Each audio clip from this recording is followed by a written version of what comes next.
and this is the Big Deal podcast for those who don't just want to be rich, but be free and are actually willing to do the things that it takes to get there. I run a portfolio of boring businesses that do 9 figures and a media company called Contrarian Thinking. Okay, this week, I am going deep into one thing, which is, should you tell your boss to pound sand and quit the job you hate, or should you keep doing it and why? I think you're going to like this episode. We got both sides of the equation hammering out their opinions on it. There's not just one right answer, but we're going to give you the answer we think by the end of this podcast. Contrarian idea. Let's start with an idea you might hate. What's our idea this week, Rachel? So you tweeted that college is overrated and overpriced. It costs $24,000 to graduate from Harvard, and it costs $0 to learn. Marketing on YouTube, finance reports and breakdowns on Twitter, stock analysis via newsletters, expert experience on podcasts. Let the sheep pay $250,000 while we earn. And I will say I loved college. I thought it was worth every penny. I did go on the GI Bill, so I didn't pay. However, I had a great time. Every penny of every $0. Every penny of $0 was worth my time. It was great. So I'm interested to hear your thoughts. First off, when you are saying this, are you talking about like an MBA? Are you talking about undergrad? I did not get my MBA from Penn State. I just got my undergrad degree. I'm talking about undergrad degrees. This is actually the numbers that it would cost for somebody to go to Harvard for a 4-year undergrad degree. And I mean, the triggering words, let the sheep pay $240K. Everybody says you go to school, why? For the network. They actually are pretty convinced these days that people don't go to school for the education that you get anymore. That it's sort of like a fancy version of finishing school, basically. And then you meet a bunch of other people, and hopefully one of those people knows a guy who knows a guy who knows a guy who gets you a job. And that job is higher paying than other people because your college was better than theirs. And so I think there's a couple things happening right now. One, I think jobs are just more valuable MBAs that pay you. And the real question you have to ask yourself is, where could I get $240,000 worth of value, or how could I learn $240,000 worth instead of having to pay for it? I personally made millions before I ever even went to, go work for myself. This was all me working for somebody else for many, many years. And I think actually a lot of people don't get that right. And so we were thinking about it today. And, I feel like we've sort of started to shit on the idea of having a job is a bad thing. And, you can't be the owner of your future if you work for somebody else. And being a founder is some sort of founder porn that everybody needs to have. And I actually don't think that's the case. But let's maybe answer a few questions from people, because I know we had some questions on, should you go get your MBA? Should you go work for yourself, or should you go work for somebody else? Were there any that you thought we should answer? There was one, I believe it was over on your Instagram, and it was from somebody named Yan. And he said, "Hey, Cody, I'm a final year economics student with a pretty good knowledge on finance and accounting. What do you recommend to do? Focusing on internship programs to get a real job experience in finance like banking, or studying for a CCA and CFA exams to make my future path better. Or maybe focusing on grades for a master degree. So what do you think, Cody? Also, I want to be a billionaire. You gave me an inspiration on YouTube. Don't ignore my comment, please, Cody." All right. I'll ignore the demand on YouTube. I appreciate you guys following. If you don't follow us on YouTube, you should. Actually, that channel's sick. We put a bunch of time into those videos. All right. First, let's look at college. So should you go get an MBA, or really even go to college these days? I thought this graph was fascinating. Basically, this is called the relative value of higher education. And what you see here, fancy words, but the diminishing financial return of higher education. What that means, you see a blue line that's kind of skyrocketing up since, when is this? 64.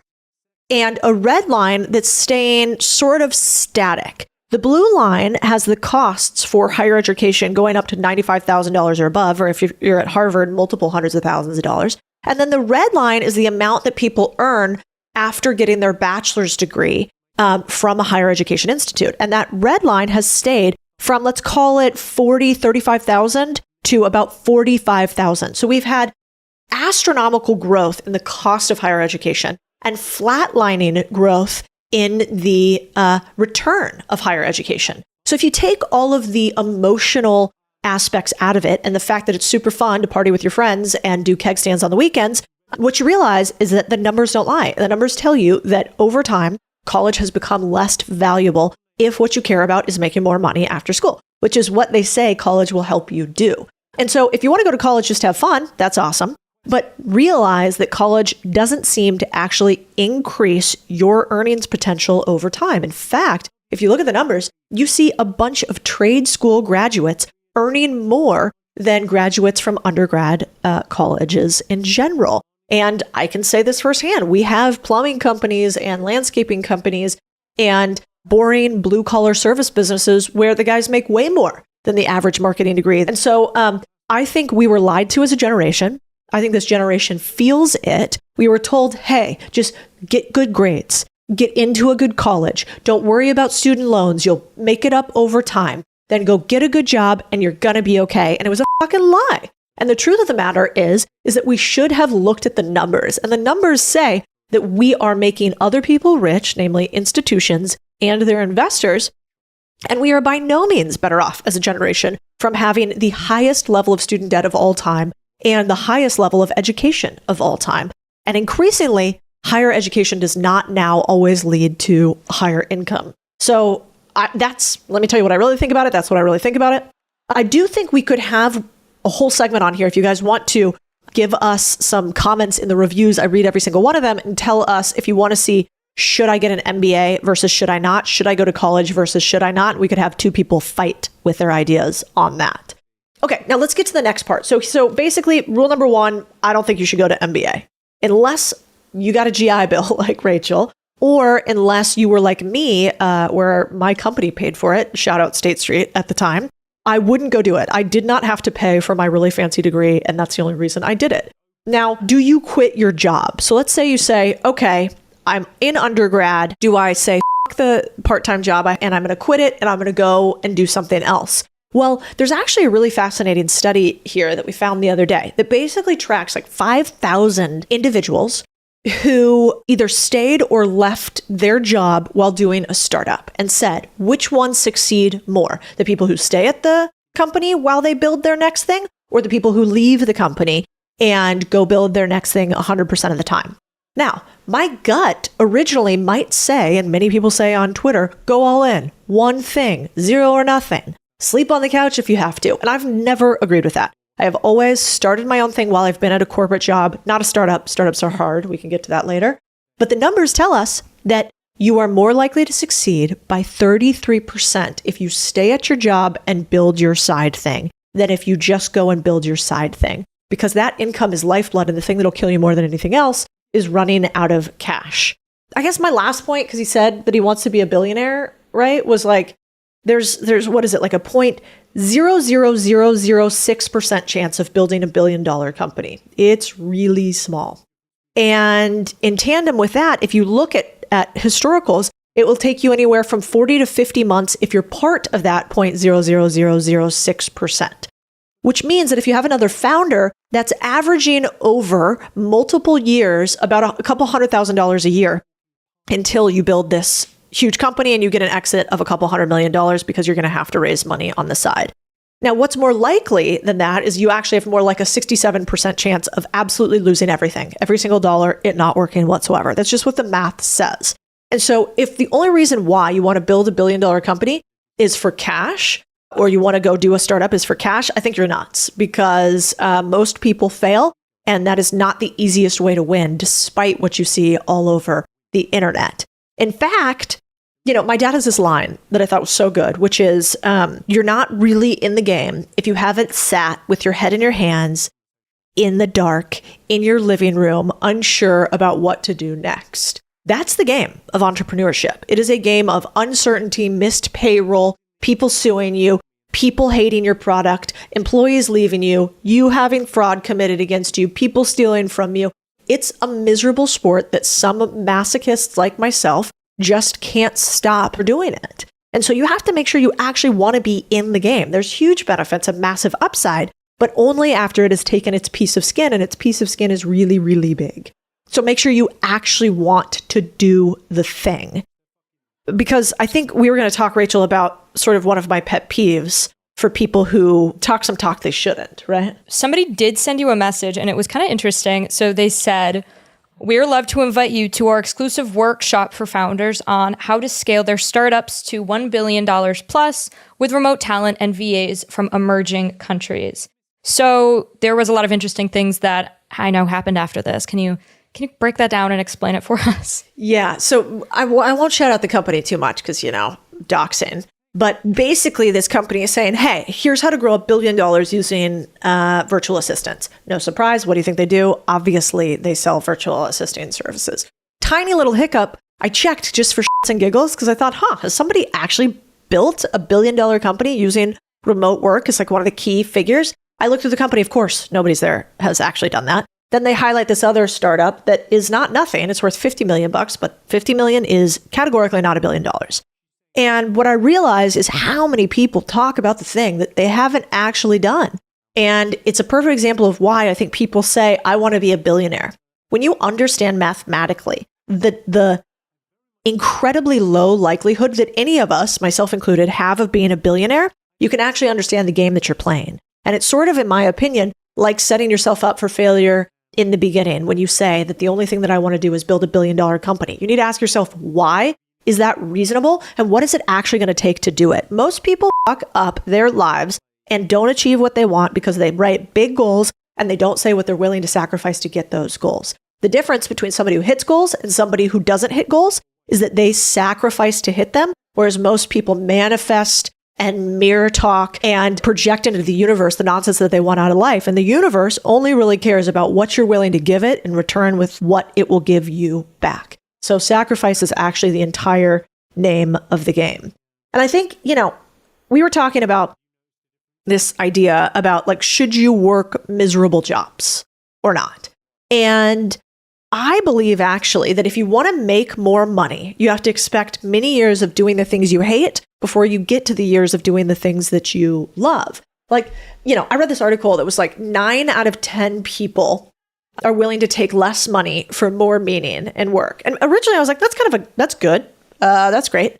And then I realized, but does meaning just mean to them that they want to do something that they like all the time? I think that's what that actually means to most people. It's not that they're willing to do something really hard to earn and make more and be compensated more for the time that they spend on a subject. It's that they're searching for this touchy-feely meaning thing when it really just means their ability to tolerate pain. And HBR, I think, said that money is the new meaning. Absolutely not. I wish that was the case. I wish that most of our generation did the thing because they felt like that is what they should spend their life in pursuit of. But I don't think we're a generation of Mother Teresa's. I think we're a generation that wants to take a little bit less pain because we came out of the 2008 financial crisis. We have social media in our ear nonstop. We feel more distracted and distraught than ever. And we don't want to buckle down and do the short-term work that leads to the long-term gains. And that, I think, is a tragedy. There's, I think it was an article that we were looking at that broke down a couple of different jobs. So the data says that, we can link this in the show notes too, so you know what it is, that 62% of high-earning individuals work more than 50 hours a week. 62%. 35 work more than 60 hours a week, and 10% work more than 80 hours a week. If you add in a typical 1-hour commute, and a 60-hour work week translates into leaving the house at 7 a.m. and not getting home until 9 p.m. 5 days a week. Why do I say this? Because I think it's unreasonable for us to look at the stuff that we grew up on, I really respect the man a lot, but 4-hour work week, and think that we can make millions or tens of millions of dollars. That's not really very reasonable. Hard work leads to massive success. Massive success does not just come from being more effective and efficient. You have to pair the two, especially in the beginning when you don't know the difference between what you should be working on and what you are working on. They basically, this article then goes through and has a bunch of different case studies, right? Like a guy who works at a commercial bank. He works 120 hours a week, stays late at the office, but he's one of the top 6% of earners in America. And I remember that because I did that same thing at Goldman Sachs, right? Worked nonstop. We worked for so long that one of my colleagues there at the firm, Eduardo, actually passed out one day in the middle of the street. Not what we want to strive for anymore. And I don't think that degree is necessary, but I do think it leads you astray when people tell you that you don't have to work hard to achieve the things that you want. You absolutely will. The beautiful part is learning compounds. So that hard work that you do in the beginning will be miserable. You will be categorically miserable. It will be hard. You will want to quit. Other people will tell you you should for multiple years until at some point you start hitting a point where the work starts to flip and all of the learning you took for those years compounds into you earning. But it takes those years of pain to have that eventual gain. The last thing I think we should do here. Okay, so here's my take. If you want to make more money, work harder until you know how to work smarter, at which point you should then work harder and smarter until eventually you can just work smarter. But you can skip none of those steps. And I think you should expect some pain. But we have a friend of mine who's going to come on here. His name is Ali Abdaal. He's a former doctor, super hardworking, right? YouTuber, entrepreneur, podcaster. He's had to work super hard to get where he is today. But he actually believes totally different than I do. He thinks that you do not have to work super hard to get what you want while being miserable. And he thinks that, in fact, you should enjoy your work throughout your life. And I've seen it firsthand. He's like a very happy dude. And I think he does enjoy what he does for a living. And so he's going to give the contradicting opinion on what does it mean to work and have success? And do you have to be kind of miserable for a period to get it? He's going to disagree with me, basically. And note for the record, this is what you should do with ideas. The whole idea of Idea Fight is I come on here and I tell you all the reasons why I think hard work actually leads to outsized success, the numbers behind it. And then somebody like Ali comes on and says, no, it doesn't. Here's the reason why, and here are the numbers behind it. And then you get to decide what's the truth between the two. That is lost in our society today, and that is what we are trying to bring back. Because Lord knows we don't need more one-sided arguments from people on the internet. It'd be kind of nice if we were okay being wrong some of the time. And here we go. So Ali, last time we saw each other, we were talking about struggle. And you were basically like, I don't know, do we have to struggle so hard? And you had some interesting frameworks. I wanted to dive in. What do you think? Do you think you have to struggle in business to be successful? Yeah, this is the thing that I've been reading a lot about and trying to really understand this, because one narrative is that the whole Elon Musk says that starting a business is like chewing glass, and it's like you've got to work through this pain and this grind, and there's this period of time where a lot of entrepreneurs would say that they get a lot of fulfillment out of running their business, but it's not particularly enjoyable. There's a lot of stuff you have to do that you don't particularly feel like. But the other side of the coin is, I used to have a normal day job. I used to work as a doctor. And I started my business as a way of getting freedom from that. I didn't want to have someone telling me what to do. I wanted to do the things I wanted to do and not the things I didn't want to do. And so for me, starting the business, the point of it was to buy my freedom from these obligations and to buy in a way, buy my freedom from the grind. I'd say struggle is kind of different to grind. It was sort of being a doctor very much felt like a grind. I think struggle can be a good thing if what comes out of it is positive. But I've been thinking a lot about how do we build businesses that also feel good, rather than build businesses where we're sort of grinding really hard for the sake of some sort of big outcome. Because generally when you speak to people with a lot of money, they're like, oh, well, it stops buying happiness beyond a certain point. If we look at regrets of the dying, they all say, I wish I hadn't worked so hard. And so a question I like to ask myself is, am I working for my business or is my business working for me? And usually the more I'm struggling, the more I'm working for my business. And the less I'm struggling and the more chill I am with it, the more my business is working for me. Interesting. Dude, what do you think the difference in definition is between struggle and grind? I think struggle is quite value neutral. You can struggle while you're at the gym. You can struggle to make a breakthrough in your relationship, but it's a good thing. If you're doing an ayahuasca trip, you're struggling, but it's for the sake of something valuable. Whereas grind has those connotations of meaninglessness around it, where the thing that you're struggling for is not in fact the thing you want to be struggling for. And so, parents will often say that raising kids is a struggle, but they wouldn't say raising kids is a grind. But you would say that going to a boring corporate job is a grind rather than a struggle. So I think it's about what the end goal is and how purposeful it feels and how meaningful it feels. Yeah, that actually makes a lot of sense. It's almost like if you think about struggle, you talked about going to the gym, you can have struggle, which creates more muscle mass over time, as opposed to a grind. If you grind away on a piece of stone, it sort of wears away.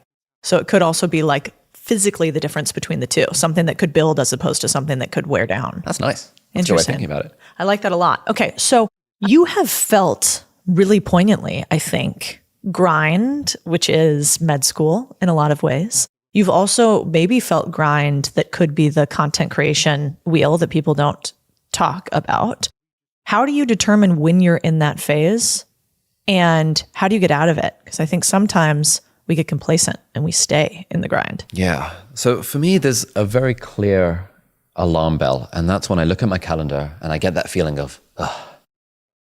That feeling is the absolute early warning sign that, burnout is approaching, or like it's starting to feel more like a grind and less like, a struggle for some sort of positive outcome. And so, for example, this week I was meant to be filming 15 videos for my YouTube channel because Tim Ferriss says batching is good. So I was like, all right, Tim, let's batch all these videos. And I looked at my calendar and it just filled me with dread. Whereas when I look at my calendar and see something like this, I'm like, yeah, that sounds fun. Or if I look at my calendar and see a block of time for writing or a block of time for filming that's unscheduled, I think, oh, that could be fun. So I identify that sign of like, that feeling of what's on my calendar. And now there's usually two things I can do at that point. One thing is to try and make the thing more enjoyable. That's like a big premise of my upcoming book, Feel Good Productivity. We're more productive and more creative and less stressed when we can find a way to enjoy the things that we're doing. So let's say I had to, for example, film these videos or go to work. At that point, I don't really have a choice. Like in my day job, I didn't have a choice whether I could go into work. I just had to. So at that point, I have to just try and find ways to make the process of doing it more enjoyable and energizing. But if I do have autonomy over what I'm doing, like I do now that I have a business, then I really sit down and ask myself, why am I actually doing this? Have I got that feeling about filming these videos because it's going to be struggle, it's going to be hard work for the sake of something valuable, in which case, okay, I'll push through. But do I have that feeling about filming these videos because the reason I'm doing it, the why behind it, feels meaningless?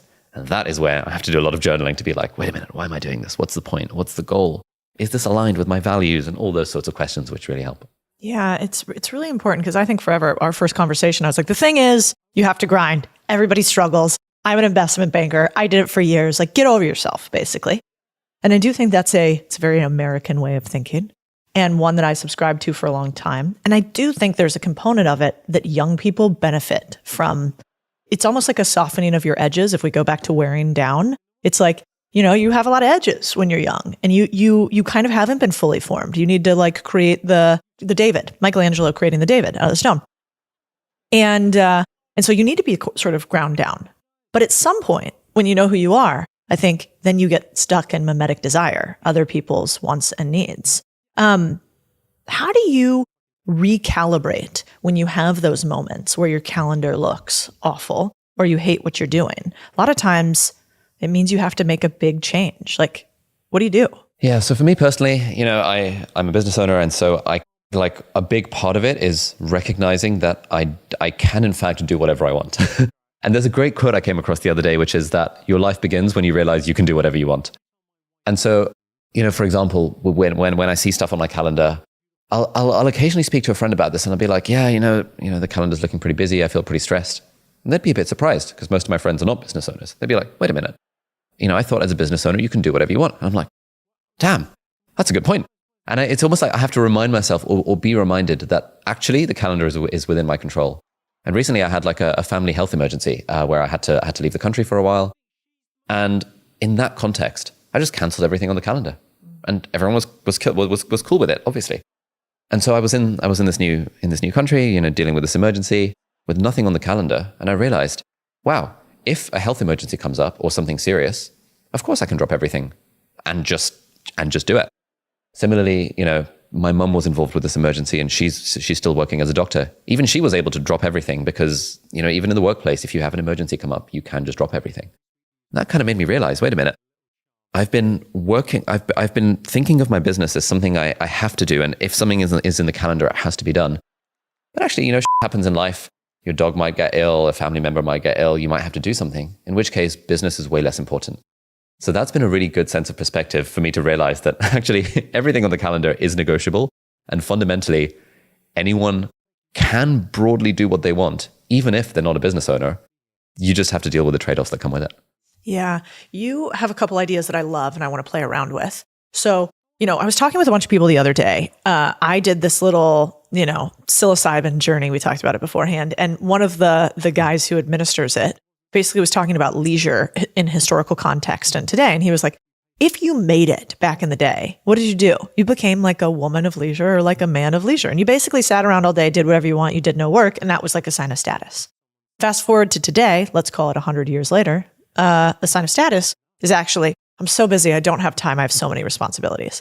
So within, let's call it 1 or 2 generations, we've actually completely flipped how we even view what success looks like. And if you can completely view what success looks like in 2 lifetimes, that means it's all negotiable. And so hard for young Codie to understand, probably hard for young Ali to understand too. But now you have this framework I really liked, which is the feel-good business. And I like it for a couple of reasons. One, you're not saying it's a lifestyle business. It could be a feel-good, huge business.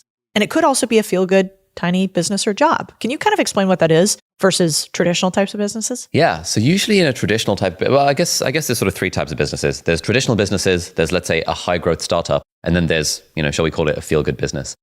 A traditional business would be something like, I don't know, Coca-Cola, McDonald's, these big ass companies, big corporations, loads and loads of employees. No one really aspires to have that sort of business, at least from the people I speak to. Then we have the high growth startup, which is generally venture capital funded. The aim is growth. And so you've got to be aiming to 2x or 3x your business every year. And there's this drive for growth because you've got investors who are on the line and you don't want to let your team down. You don't want to let your investors down. And it's quite high stress. Like most people running high growth startups do not chill out. They don't have much time for leisure and contemplation. Working 80-hour weeks is seen as totally normal in those worlds. But then on the other side of the coin, you have kind of what I call a feel good business, which is sort of like a lifestyle business, but with a few tweaks. For me, a feel good business is a business that exists to enrich your life more so than it does to enrich the life of kind of your investors. Because in a feel good business, generally it's bootstrapped. Generally, the founder is the 100% owner. And a feel good business is a tool for making money, having fun, and helping people. And fundamentally, I think those three things are the reason why we do anything. We want to make money, we want to have fun, and we want to help people. It's just with a feel-good business, we are trying to keep in mind the fact that our personal fulfillment is the main thing. So for example, I've got these like 10 commandments of the feel-good business. One of them is that we look forward to Mondays. If you get to a point where you're not looking forward to a Monday, where you've got the Sunday scaries, whatever you call it, that's a sign that, hang on, maybe we need a little bit of realignment. One of the principles is that the thing that the business is doing is a thing that you find inherently enjoyable. So for example, I know, a lot of people will say, I don't care about what the business does, just that I have a business. So like I could be selling donuts or printing t-shirts or like selling B2B enterprise software. But if it's a business, that's the thing that people enjoy. But with a feel-good business, the thing you're doing actually matters. For me, I'm trying to build a feel-good business. I really enjoy making YouTube videos about educational topics. I love reading, writing, learning, and teaching. That's what I would do even if I didn't need to make money, even if I won the lottery. I've got a friend who's trying to build a feel-good business around music theory and music coaching because he just loves playing the guitar, loves playing the piano, wants to build an education business around that. So part of the feel-good business is the thing that the business is doing actually something you enjoy? And a question to figure that out is, if I won the lottery, would I continue doing this? Or would I say, screw it, and try and do something else? Interesting.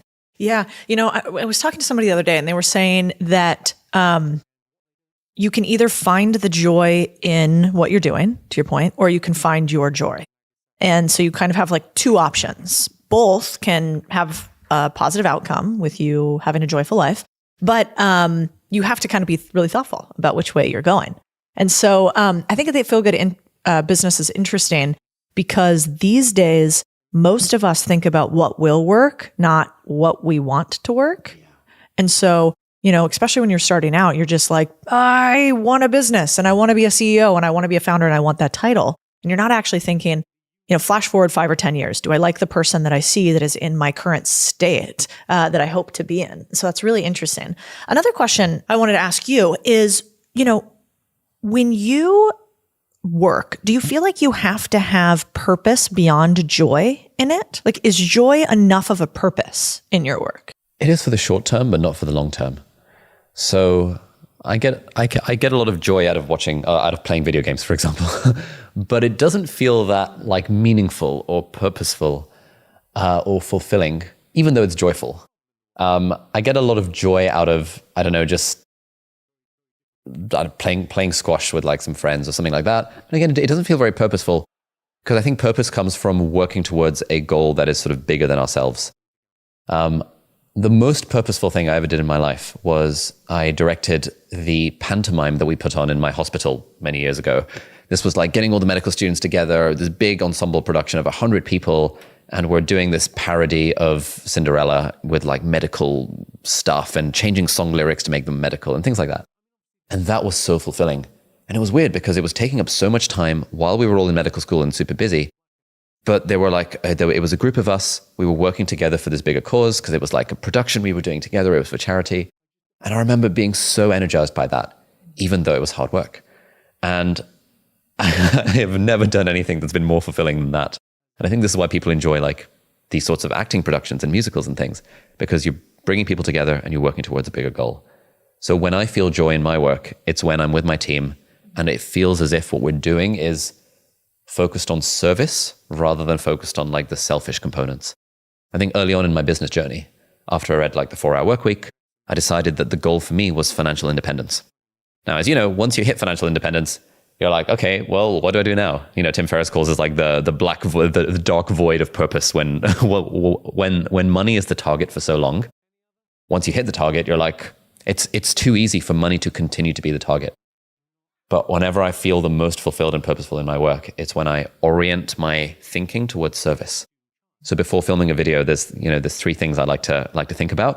And I think this actually could apply to a lot of other businesses as well. I think, it's going to sound a bit woo-woo, but mind, heart, and soul. So the heart of a video, for example, is what's the actual point? What's really the thing I'm trying to get across? What's the heart of this video? The mind behind the video is like, okay, how do I optimize title and thumbnail and structure, and how do I make it like, good from a cognitive perspective? And then soul is, how do I bring myself into this? How do I bring my own personality so that this message can resonate more authentically? And when I think about those things, it helps take my mind away from, I have to film a video to hit a sponsor deadline because it's going to make me money, and more towards, I love the idea of filming this video because I think it can genuinely add value to someone's life.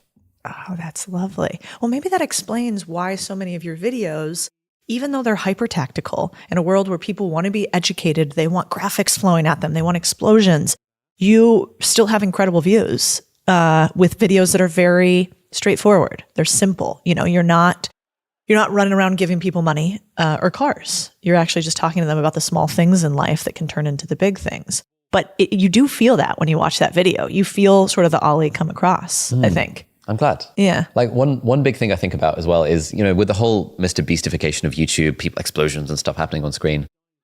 A big part of what I think about is what's the YouTube channel and what's the business I actually want to have?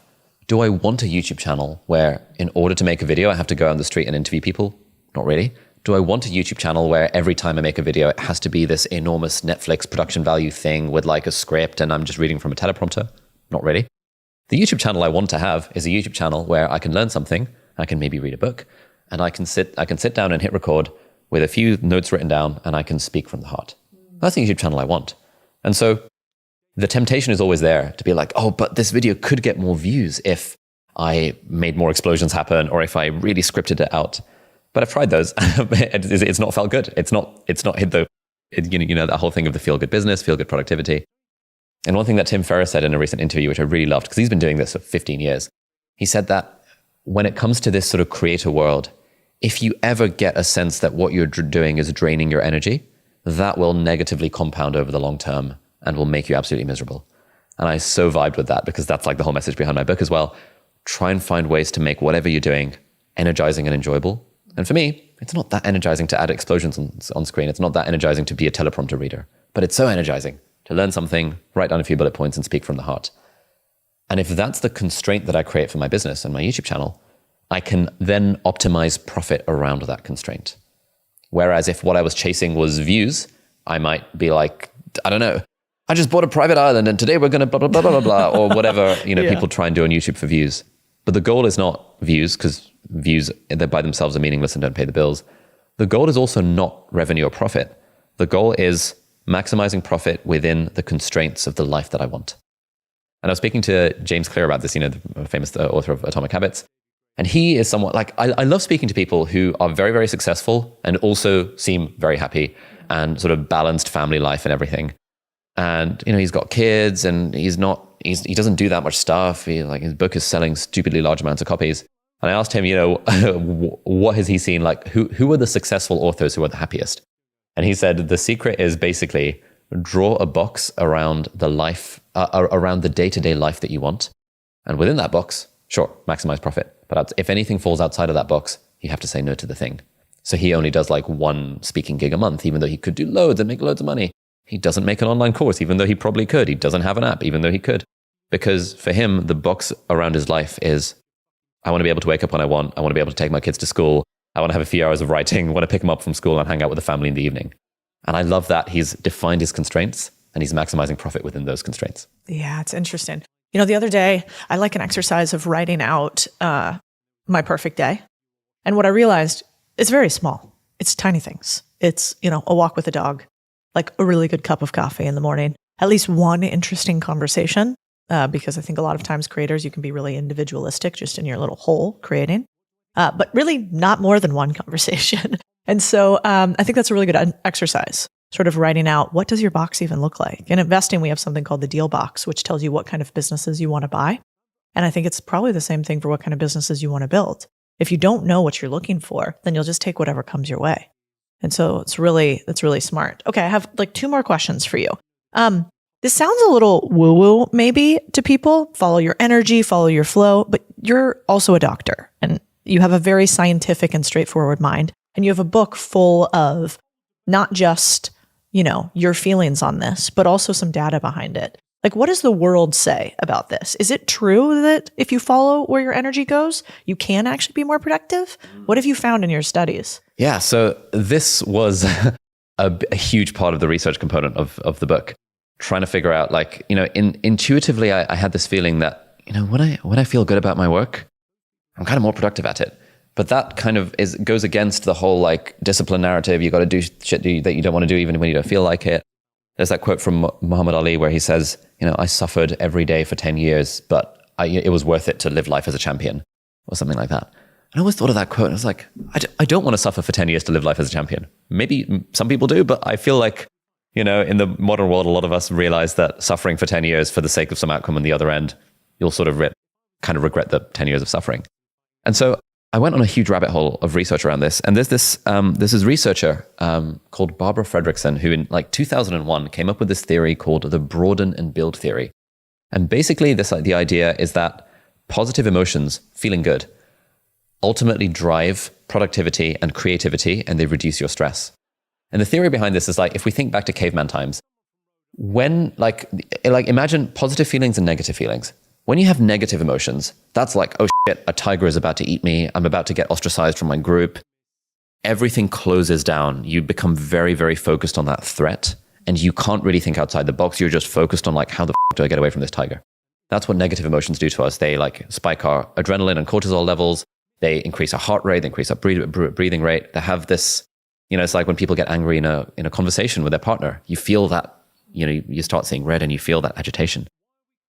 Now, if we take a breath and we think positive emotions, what do positive emotions mean? Positive emotions mean you're safe. It means you're in a connected environment. It means, you feel like you have a bit of control over what's happening in your life.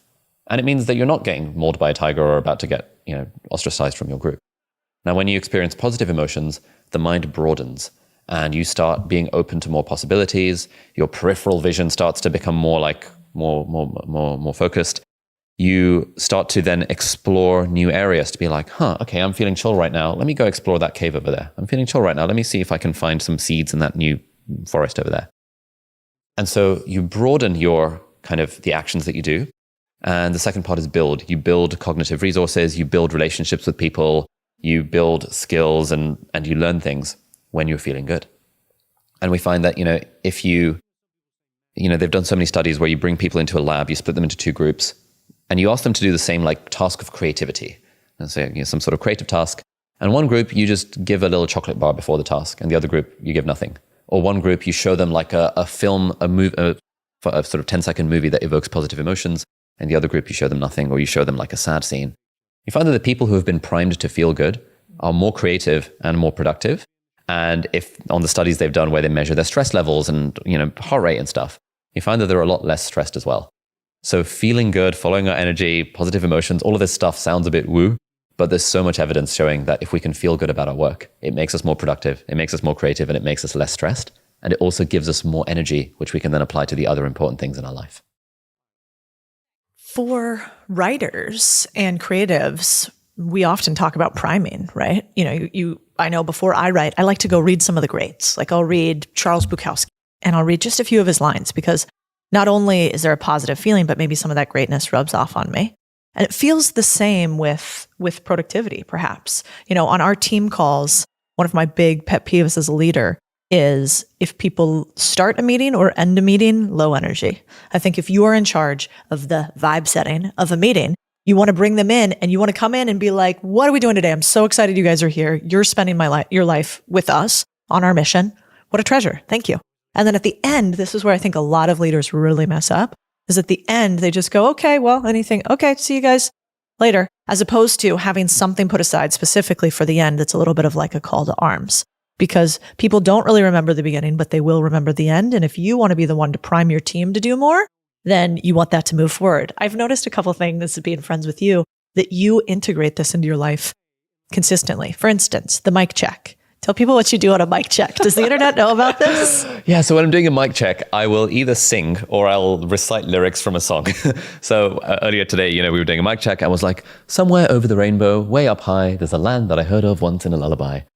Or before I'm filming a video, I'll either play some like energizing music in the background, or I'll grab the guitar, which is often next to my filming setup, and I'll just, sing Budapest by George Ezra or something like that. And my team will just be looking at me being like, yep, there he goes again. But it's a good sign because it means I'm about to film a video, and priming myself into that state of energy. People like Tony Robbins do this before they go on stage. They like have a little trampoline, they jump around a bit. And for people who are, a bit cynical, like mostly I speak to Brits and they're all very cynical. It's like, what is this bullshit? But actually, the state that you're in has an enormous impact on how you show up in your work and how you show up for the people around you. Yeah. Well, you think about it this way. My husband was a Navy SEAL for many, many years, and they're huge on priming. And so before they go to war, there's a specific set of sort of things that they usually do, including usually really aggressive music that's sort of like played, throughout. There's a lot of like camaraderie, joking. A lot of them do a workout before they go out, because you're sort of like feeling strong before you go out in sort of something that you want to be strong in. And so even those who are hyper cynical, if you can imagine that somebody who's going to war does it with the highest price, when you are doing it with your everyday, that seems to make sense. Okay. Where I want to end is, I had a tweet on the internet that people hated, which was probably in a state where I was working too much, but it was like, you don't need a hobby. You need to love what you do. And I go back and forth on this. I can't decide how I feel. Do we need hobbies? Or should we like what we do more? Should we integrate the two? What do you think? You have some hobbies, it sounds like. Yeah, I've also flip-flopped on this, because there have been periods of my life where I've been so in the business, and the business has been so fun, and it's growing, and it's exhilarating, and it gets to 8 p.m. and I still just want to keep working because it's so enjoyable. And usually I find that when I put too much of the gas on those sorts of moments, I don't give myself enough of a time for break or rest or recharging. I'm in the process of reading a book called Rest. I can't remember the author, but he cites so many studies that show that, especially if you're in anything creative, which all business is to some degree, actually having that time for rest, having that time to allow the default mode network in the brain to activate, which is what happens when you're doing nothing, or when you're in the shower, when you're going for a walk. That's actually really important to help with creative thinking. And so I agree, it's really important to love what you do. And it's so nice that as business owners and stuff, we can do that. But increasingly, I'm finding that the value of having a hobby that does not make money. Because the problem is, like, it's so easy for us to monetize our hobbies. At one point I was having art lessons, and I was thinking, oh, I can post this on Instagram, and if I can get good enough, I can illustrate children's books, and I can make money out of this thing. And then I was like, yeah, but I make money way more efficiently in other methods. So why don't I just let my art or my video games or reading fiction, fantasy fiction, be a thing just for me, rather than for the sake of driving the capitalist machine? So yeah, I don't know, going for a walk, going for a jog, spending time with friends, reading a book, playing video games. I love those as a way of, in a way, forcing myself to not just keep on working, because I know that over the long term, it will actually benefit my business if I'm working, let's say, 40 hours a week rather than 80 hours a week. So if you had to tell somebody one thing to take away from feel-good productivity or from feel-good business, what would it be? Like if they were like, there's one thing they could go and do today. So the first chapter of the book, Feel Good Productivity, is about play. And there's a lot of stories of like famous Nobel Prize winning scientists and, super successful entrepreneurs and athletes and stuff, where they say that the way they approach their work, it's as if they're playing. Now, this is often easier said than done, because especially if someone has a normal job where they don't particularly enjoy it, like how do you really approach it with a sense of play? But one phrase that I find super helpful to remember comes from the philosopher Alan Watts, where he says, be sincere, don't be serious. Now imagine playing like a board game with someone. It's no fun playing with someone who takes it too seriously, because they're like a stickler for the rules and just kind of driving the energy away, and like it's kind of a bit grim. But you also don't want to play a board game with someone who's completely uncaring. You don't want someone who's just like, who cares? It's just a game. Like, well, that's no fun either. You want someone who plays the board game sincerely. They're sincerely trying to win, but at the same time, they recognize it's a game.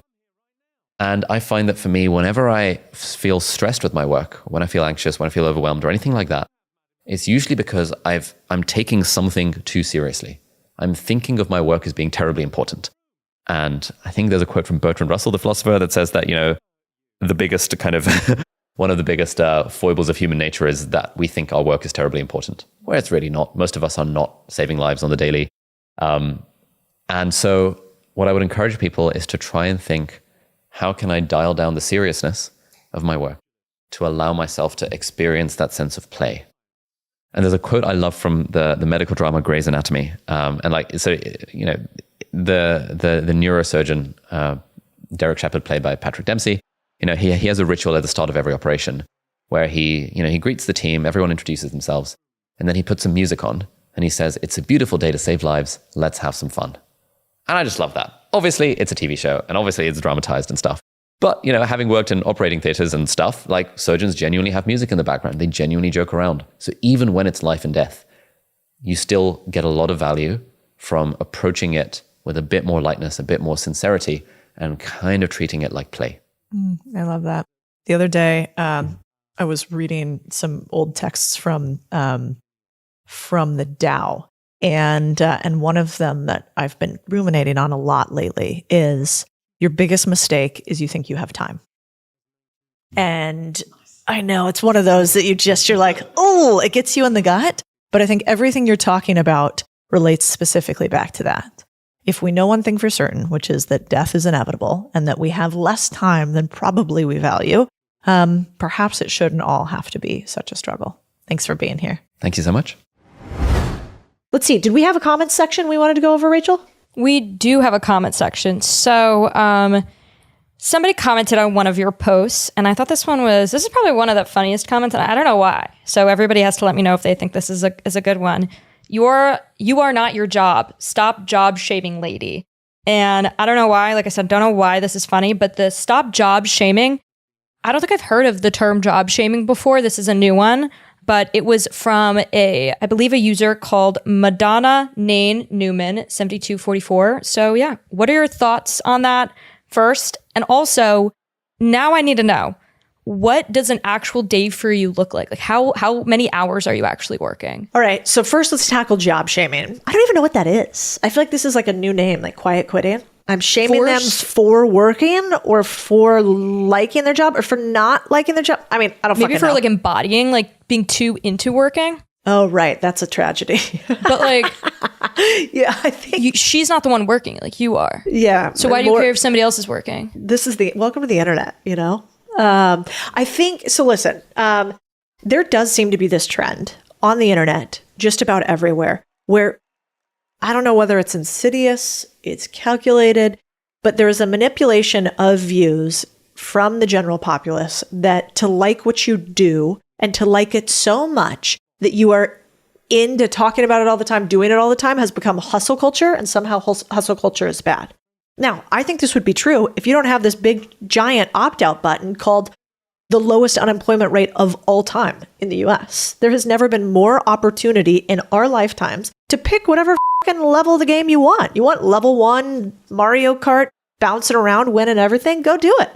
If you want level 10, super hard, you might fail a lot, but you're going to work a shit ton, go do it. My whole point is that I do not think you should shame anybody for being here on this planet, producing and working and loving what they do. Because let me tell you what, you like your Tesla? You wouldn't have it if fucking Elon wasn't a psychopath out there working super hard every day. And the same thing goes for most of the things that we take for granted. It's because some irrational human was so driven for the pursuit that they loved, that they labored on, that eventually led to things that you and I get to enjoy. So I'm here, a champion for those who love their labor all over the place. And if you don't love what you do, hey, do you. That makes it easier for me. I'm thrilled. Go fuck off somewhere else with a Mai Tai and spend more money at my companies. No problem. But I think telling people that it's wrong to love what they do is crazy, especially in this environment where nobody's telling anybody anymore you have to work 60, 70, 80-hour weeks. I mean, my company is remote almost entirely, and I think I've run remote companies for 10 plus years now. You don't have to be in office from 7 to 9 if you don't want to be. But if you want to be, go get it and don't feel bad about it. And if you want to work on the weekends, do it. And that doesn't mean that you're going to be on your deathbed wishing that you hadn't worked more. No, that only happens if you're an accountant and you hate accounting. That's how I feel about that. I also want to know how much you're working, though. Oh, yeah, shit. Yeah. A lot. God, such a cop-out. But these days, I think I'm probably I work 7 days a week, not all day, every day. And I do it as much as I like for as long as I like to, unless there is something that is needed, at which point I'll do what is needed. Often the team will ask me, Codie, do you want to do this? Do you want to do that? And I'll sort of push back and say, that's the wrong question. It's what priority level is this for the business and the mission that we're on? We have a mission to free 1 million humans financially. And if that thing that I don't want to do is needed, then I'll do it. If we have to, film TikToks and Instagrams and podcasts for 10 hours, I've done worse. Like, we're going to be fine. We went out and about talking to construction workers in the heat, in the middle of the day, jackhammering the road. And when I think about, man, it's hard to be me behind the computer in air conditioning, sipping on my coconut milk latte, I look at these guys and think, I'm probably fine. I can keep going. And thank God there are some humans like them. I also don't think that you should work until you, quote unquote, burn out. I think you need to know your own balance. And so go get a workout in the middle of the day if you need to. Eat a little bit healthier. Go for a run. Hang out with some buds also. But yeah, I work a lot, maybe 60, 78 hours. If you were going to give advice to my generation, which is the people that I graduated college a few years ago, just started, new jobs, stuff like that, what advice would you have around hours working? Because a lot of my friends, I feel like we complain about working really, really long. And I know people that have been in the workforce a lot longer than us don't like hearing us complain. So what do you have to say? Well, a couple things. Your time should not be tied to your income as often as humanly possible. Nobody on any of my teams hears me say, you haven't worked X amount of hours this week. I think Tanner can attest to that. Now, the flip side of it is the team works really hard. But they work really hard on the things we need them to do at the time that we need it done. And then if they need to go take a Friday off, they don't even ask me. They just tell us what's happening and off they go. So find a job that aligns with your skill set, that the idea of management is not that you owe us your life for deciding to work here. I don't require that. Tanner has goals at the company. And if we hit those goals and are executing on them as much as possible, and he gets that done in 5 hours as opposed to 50, then off for the other 45. And I think that's the way that work should be. We should not be trying to say that your time needs to be clocked in, unless, of course, you're in a place where you have to work every single day. But then my goal would be, if I was you, that's just your level 1 game. Get to level 2. Get to the level 2 where you have skills that don't necessitate being a bank teller for 15 years. Go from being the bank teller to then eventually managing somebody's money, to then having other people manage money underneath you. And that's what minimum wage and those jobs are meant for. They're not meant to stay for you for your entire career. You're meant to climb the ladder from a skills perspective, and then you won't have to work so many hours unless you want to. On the flip side then, how do you feel about giving advice to people in leadership roles and giving their employees more autonomy towards their own time? I worked at Goldman Sachs for 2 years during the financial crisis, and they were 60, 70, 8-hour weeks in the office. We didn't see the sun for a period. We were on phone calls and in Excel spreadsheets. Everybody was fine, but vitamin D deficient. And it was miserable. I actually remember very seriously looking at the clock, watching it count down, and ready to be getting out of there the second that I saw, the boss or the manager leave, because I had everything I needed to get done, but I couldn't leave until the head guy left. And it was awful. I remember that so vividly. And to think that you would wait somewhere for your life to actually tick down just because you hate what you're doing so much is actually wild when you think about it. But I've felt it.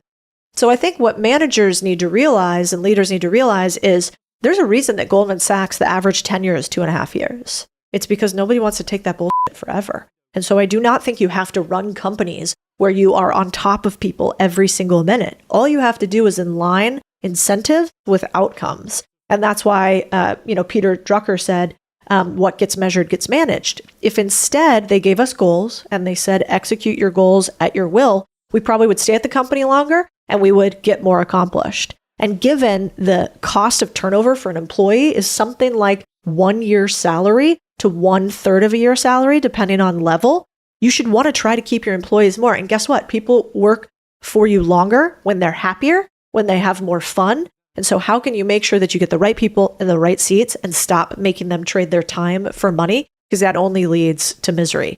I think there also needs to be some roadmap for people. Like people on our team, very often we ask them, like, what is it that you want to do? Okay, the business requires this right now. You can't do that thing that you want to do right now. But if you figure out how to achieve this goal and then backfill yourself, let's move to the next layer of the game.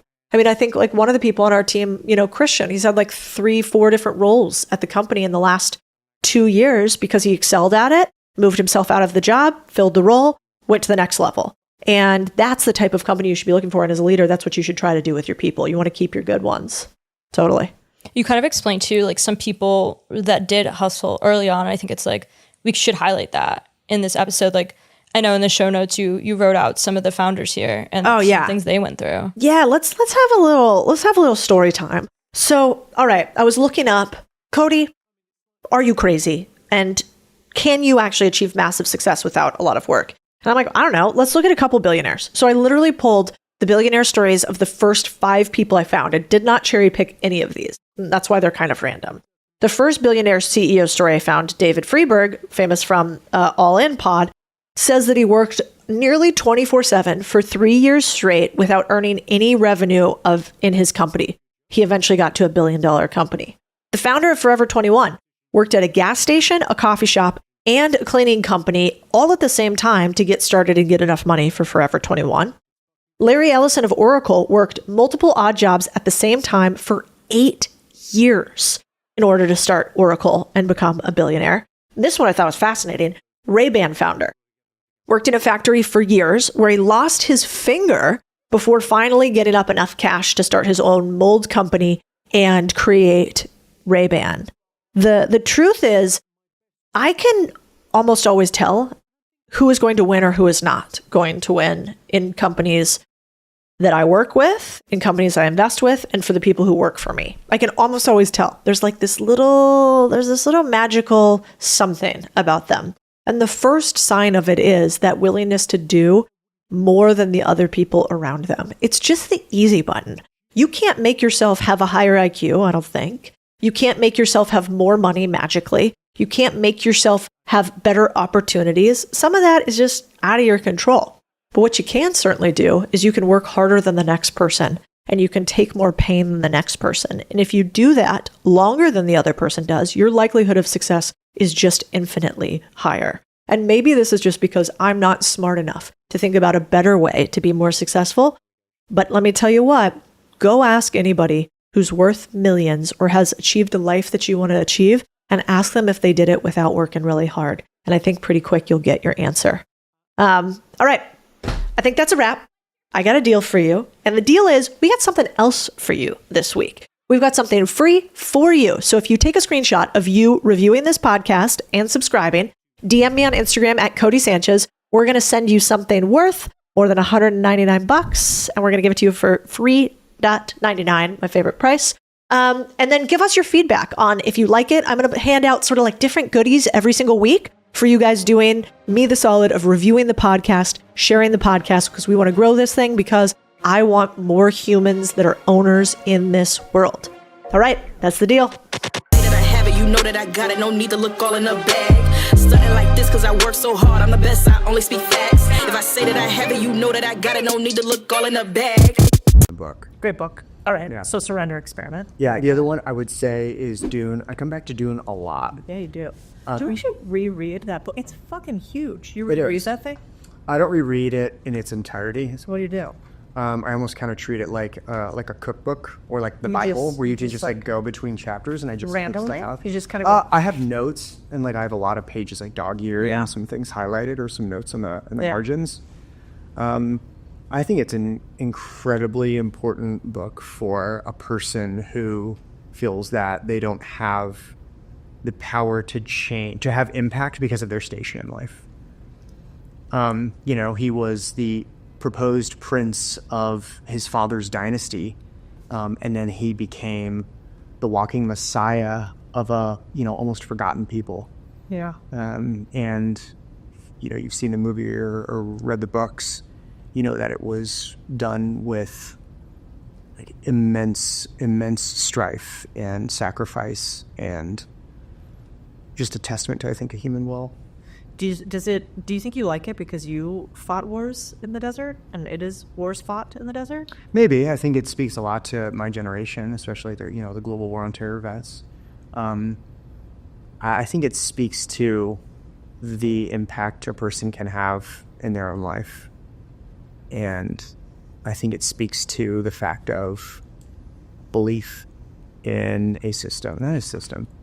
I'll say belief in like in your personal virtues, Yeah. right? Like you can't lie to yourself and lie to a people. I don't think. I think it's pretty impossible. I don't know if I agree with that. Yeah. Like that is what people do who run people typically. Really, they lie to themselves and lie to Yeah, people. I think we're great self-rationalizers. Yeah. I don't think that many people think they're evil. Mm-hmm. I think they think they're right, you know?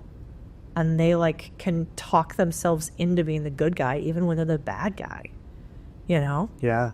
It's like they deserved it. They didn't need this. I'm better. But I'm not sure. I've never been to war, so I can't imagine that part. But I do remember your last deployment. I reread Dune, and I always liked that part where they talked about fear as the mind killer, Yeah. and that whole quote. And I remember when I was hiking Mount Baker, and it was like that snowy whiteout or whatever, and we had the crampons, whatever the fuck those things called. And we're on those ropes and the ice picks, and people are falling all around in the little mini crevasses. And I was so miserable and freaked out, and I don't like heights. And you know, I didn't want to go any further, and I kept repeating that phrase, which is like, fear is the mind killer, you know, let it pass through you. And I thought of you. Yeah. So, yeah, I like that book a lot. You know what's the other song that I listened to a lot when you were on deployment? What song? Iron and Wine. Remember that? Oh yeah. What's it called? Walking Far From Home. Walking Far From It's a beautiful song. Such a good song. He has a really interesting background too. He's like a professor of film at like University of Florida. So And good. he's been just this incredible artist as well.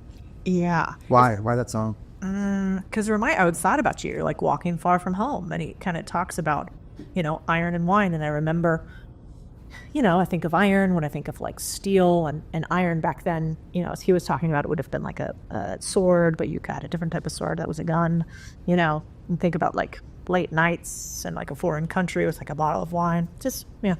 I wish How I was had the that? bottle of wine. That would have been great. Missed you. Missed you too. Okay, so we go to, Books. Your turn. mine. Yeah, you got to tell me. Which ones do you reread and go back to? You know, which one I reread is Shantaram. Yeah, That book is that's so- too big. There's no way you reread 1,200 pages. I don't think it's that long. It's huge. You're right. I probably reread that every couple of years. Yeah. But it's one of those books where you can lose yourself in it. And I always go back to, the story I'm going to go to. Absolutely. So why I think that labor is so important is I remember the story in there about and I reread it when we last went to India, because it's about a man who escapes Australia, kind of loosely based on a true story, but with like spiritualism intertwined into it. And he's a convict, and he killed somebody, manslaughter on accident, goes to prison, escapes prison, goes to India, and gets caught up in India and organized crime until finally he comes to like spiritual awakening. And it's a true story of this man who eventually goes back to Australia to pay recompense for his crimes, and then goes back to India after that. And anyway, the story is beautiful. And it's also beautiful if you're going to India, because it's like this perfect picture. Mm-hmm. But there's this one story about how the guy, the Australian, is like taking a shower in like a really shitty hotel. And he's like 3 stories up or whatever in the shitty hotel, and it's so hot there and there's no air conditioning. He's like taking 3 or 4 showers a day. And he has a little guide with him who's a young Indian dude. And one day he gets up really early with his guide, and he sees these guys hauling, these huge barrels of water on their back up the stairs. And he's like, oh my God, that looks so miserable. What are they doing? And he's like, well, his guide says, well, they're filling your shower, of course. And he's like, oh my God, I'm so sorry. I had no idea that that's what they had to do to fill my shower. I'll never shower again. And his guide kind of freaks out. And he's like, what do you mean? You should shower 6 times a day. Look at these guys. You're giving them labor and work. Look how strong they are. Look at them be able to provide for their family. And I always go back to that, because I'm like, that is a perfect example of what people don't fucking understand when they think about capitalism's bad and labor's bad and they're taking advantage of people. It's like, no, to give somebody labor is so beautiful, because it gives them an opportunity to be needed, useful, and then to provide for others. Yeah, it's a huge perspective shift. And I think it's like, you have to consciously, like when you look at, in my beliefs, if you look at socialism or communism, that is a structure that has to be attended constantly. Yeah. Whereas capitalism tends to right-size itself. And I think that is a perfect example of the trickle-down effects of what happens when there is an exogenous effect and somebody decides to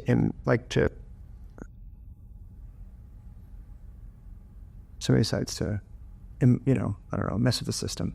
Yeah. Yeah. Basically, good ideals, bad outcome. Yeah. Yeah, I agree with that. Well, actually, I was kind of thinking about that because this week, or was it last week, I had sort of tweeted about Juarez and my time along the border. Yeah. And I had talked about it before, but I think I got pissed. And, sometimes I think both of our best write-ins happen when you're really mad or worked up about something. And I was really mad because a bunch of people were talking about how open border policies are kind. And I don't believe that at all. I think it creates massive tragedy and violence. And so I was writing about my time down there when I was in college, and how I spent a period of time along the U.S.-Mexico border in Juarez, which is a city across from El Paso, right?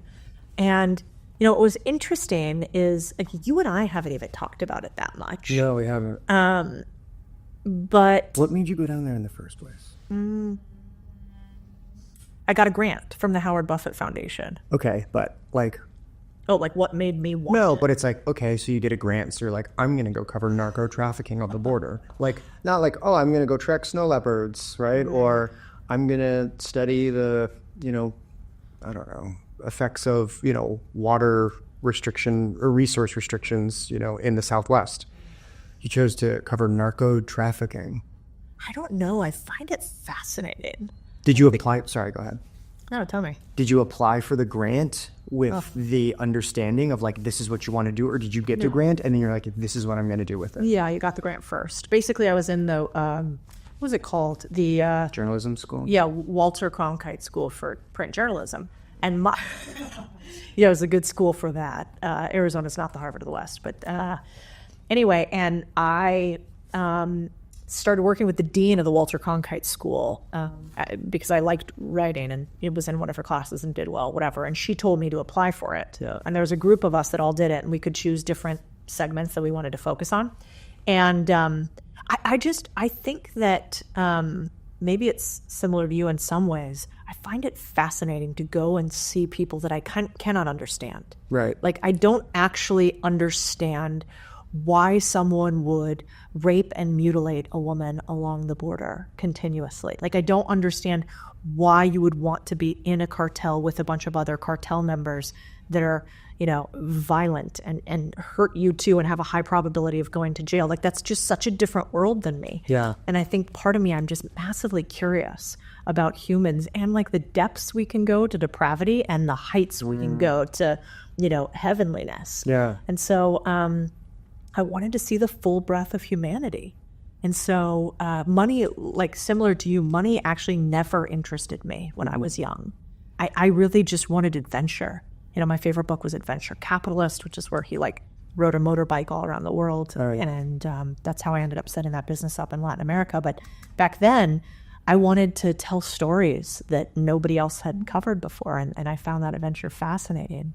And I liked that like slight sense of danger for whatever reason.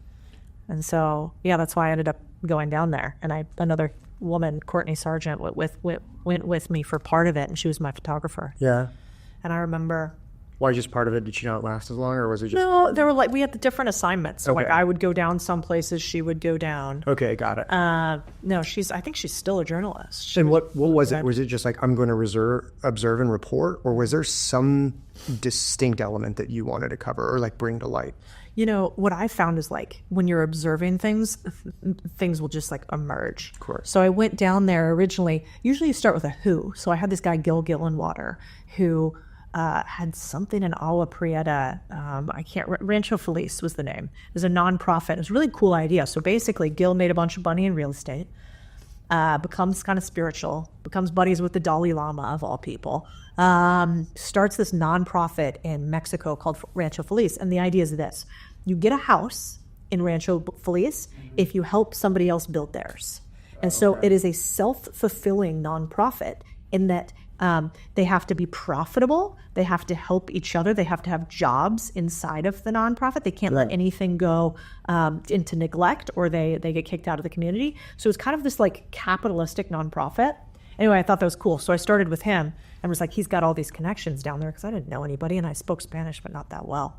And then we were in Agua Prieta for a bit, and that was kind of wild because I remember it being real cold there during the winter, and none of those places have heat, right? Yeah. So Courtney and I are like sitting by that propane tank, and you really shouldn't do that all night. And so one of us had to stay up. But anyway, that's where we started getting a few connections. And Agua Prieta wasn't that dangerous. So we started there, but then we realized if we wanted to cover interesting stories, like, you know, things that were headline stories, we need to go to the bigger city. Yeah. So then we went to Juarez and El Paso. And the moment that I knew I wanted to cover what was happening there, I'll never forget. When you come from El Paso into Juarez, you cross the Rio Grande. There's a bridge that goes over the... Oh, yeah, I remember. Right? Yeah. And back then, and I don't know if it's still there, but there was this cross on the Juarez side, big wooden cross, and it was covered with pink ribbons and tokens. And every single one of those was for a woman who was missing, las desaparecidas. Okay. And it was a big cross, and in my mind, it's probably even bigger than it is, but I remember it being like towering to me. And I remember looking at it and thinking, my God, like all these murdered women, you know, why? How? Who's doing this? And then as you walked the city, all along the city, you'd see crosses, like little memorials with, you know, like the Sons of Guerrilla or whoever, and pink little pamphlets of the missing women. And when I saw those, I was like, how can so many like beautiful young girls just go missing and nobody cares? And it's like right there. It's like stone's throw from El Paso. You know, how could that be? But when you look at it, though, is it just a different social dynamic, like not caring? Like people grieve differently. People value human life differently. Do you think they had just become so socially conditioned to seeing it happen that it was like not a factor of if but when? I think that darkness, or like, I think that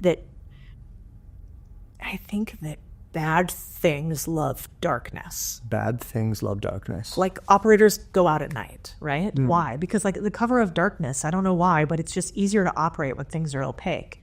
And the interesting part about Juarez is that most of the people who were there are transient. So they have these big maquiladoras, the factories there, right? Where US companies manufacture like Home Depot parts. Lowe's has big maquiladoras. We went in many of them, and they're like these, assembly lines where they bus in women predominantly because the men fought too much. So it was almost all the workers in there would be young women. So they're docile, they don't fight, they get paid less. There's no cartel activity there because they're young women. They bus them in from these little shanty towns. Most of these women aren't even Mexican. They're like from Central America or South America, or they're from South Mexico. Oh, wow. Okay. So it's a really vulnerable population where these women are getting sent up north because they can make money and send it back to their family, and the money's real for their family that they can send back. So they don't commute. They're there they're there for extended periods of time. They're there for extended periods of time. A lot of them are trying to get to the U.S., right? This is like a stop off on the way to try to get to the U.S. Got it. Or to make money in the meantime. But they are super vulnerable because they don't have family, or if they do, family gets separated easily there. And so I think there's this opaqueness there where you usually would know everybody in a small town, and there you don't because you have all these people funneling through. And then you have a bunch of people trying to cross the border there. It's one of the most porous sections of the border in an urban area. I don't know if that's still the case, but at least it was back then. And then for whatever reason, it's like where the Sinaloan and the Sonoran cartel were butting heads. And so they were at war, basically, when I was down there. And I was reading that, last year, 2,000 people were murdered in Juarez. Last year alone? Last year, which is crazy. When I was down there, they said that during that 3-year period that I was there, I wasn't there for 3 years, but that rolling 3-year period, 10,000 people were murdered. I mean, I remember jailbreaks from the local prison where they brought in a fucking Apache helicopter to break somebody out of the prison. One of the cartel members? Yeah. Oh, sure. It's like, where does a fucking cartel get an Apache helicopter? How does that happen? They buy it because that's from us, right? I wouldn't even begin to know where. I think you would probably buy it on the black market somehow, and I have no idea. I don't know. Oh, we got to look that up. Maybe that's why the budget is so big for the Department of Defense. Why? Because everybody's just kidding. Everything, it's like, don't they say that they have they say that Americans have X number of guns, but 30 to 40% of them are in Mexico. They're not even all in the US. I don't know what the number is, but I know that there's a significant percentage. Well, I mean, just for we all are aware of the gun violence that goes on in Mexico. Oh yeah. And there's supposedly one single gun store in the entire country, and it's on a military base. Yeah, so they're not getting their guns from Mexico. No. What if 2025 wasn't just a year of grind, but a year of ownership and flow? That's the idea behind my first ever 3-day virtual event this February. It's not just a conference, it's a movement, and it starts with you. Over 3 information-packed days, we're going to tackle everything you need to take control, from finding the perfect business to negotiating killer deals to building the mindset of a true owner. This isn't just a theory. We're bringing in laser coaching on real deals and sharing the exact strategies to spot opportunities everywhere. Here's the thing. This isn't about me. It's about Owner Nation, a collective of driven, unstoppable individuals ready to rewrite their futures. This is your movement and your moment to connect with others who are fighting for the same goal, freedom through ownership. No one else is doing this. We've never done it before, and I think it's the first of its kind. So it's your shot to be part of something bigger when it comes to ownership. Visit the link in the description to save your seat, and let's make 2025 the year we own it together. This week in particular, with the book and everything that's happening and this idea of financial freedom, it takes me back a lot to where it all started, which is a series of women who had no freedom and nobody cared about them, and they died brutally and they were completely forgotten. And so you think it's a matter of resources that solves it before ideology? Fuck yeah. I think money is protection, and I think money is freedom.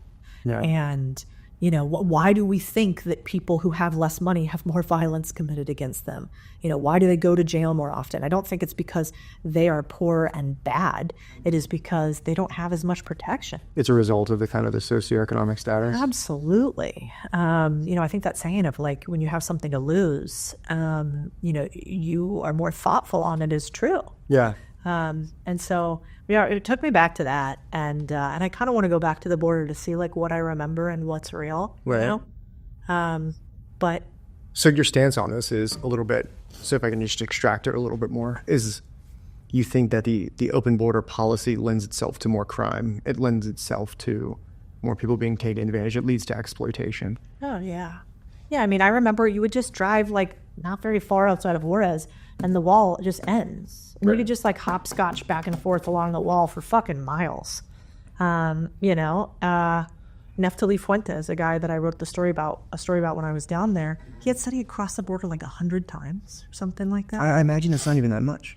I bet there's people who've done it thousands. Yeah. Well, probably, yeah. There had to have been.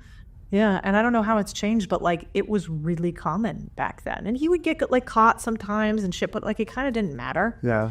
And one side or the other, they were just kind of released regardless. Yeah. And they had a couple organizations down there that would help people in the interim. So you kind of get the same like starter pack every time you got back from the border. So you could kind of get yourself set up again in Mexico. But, I just saw such tragedy there because people are not kept track of and there's so much transientness. And that I think is where a lot of terrible things happen.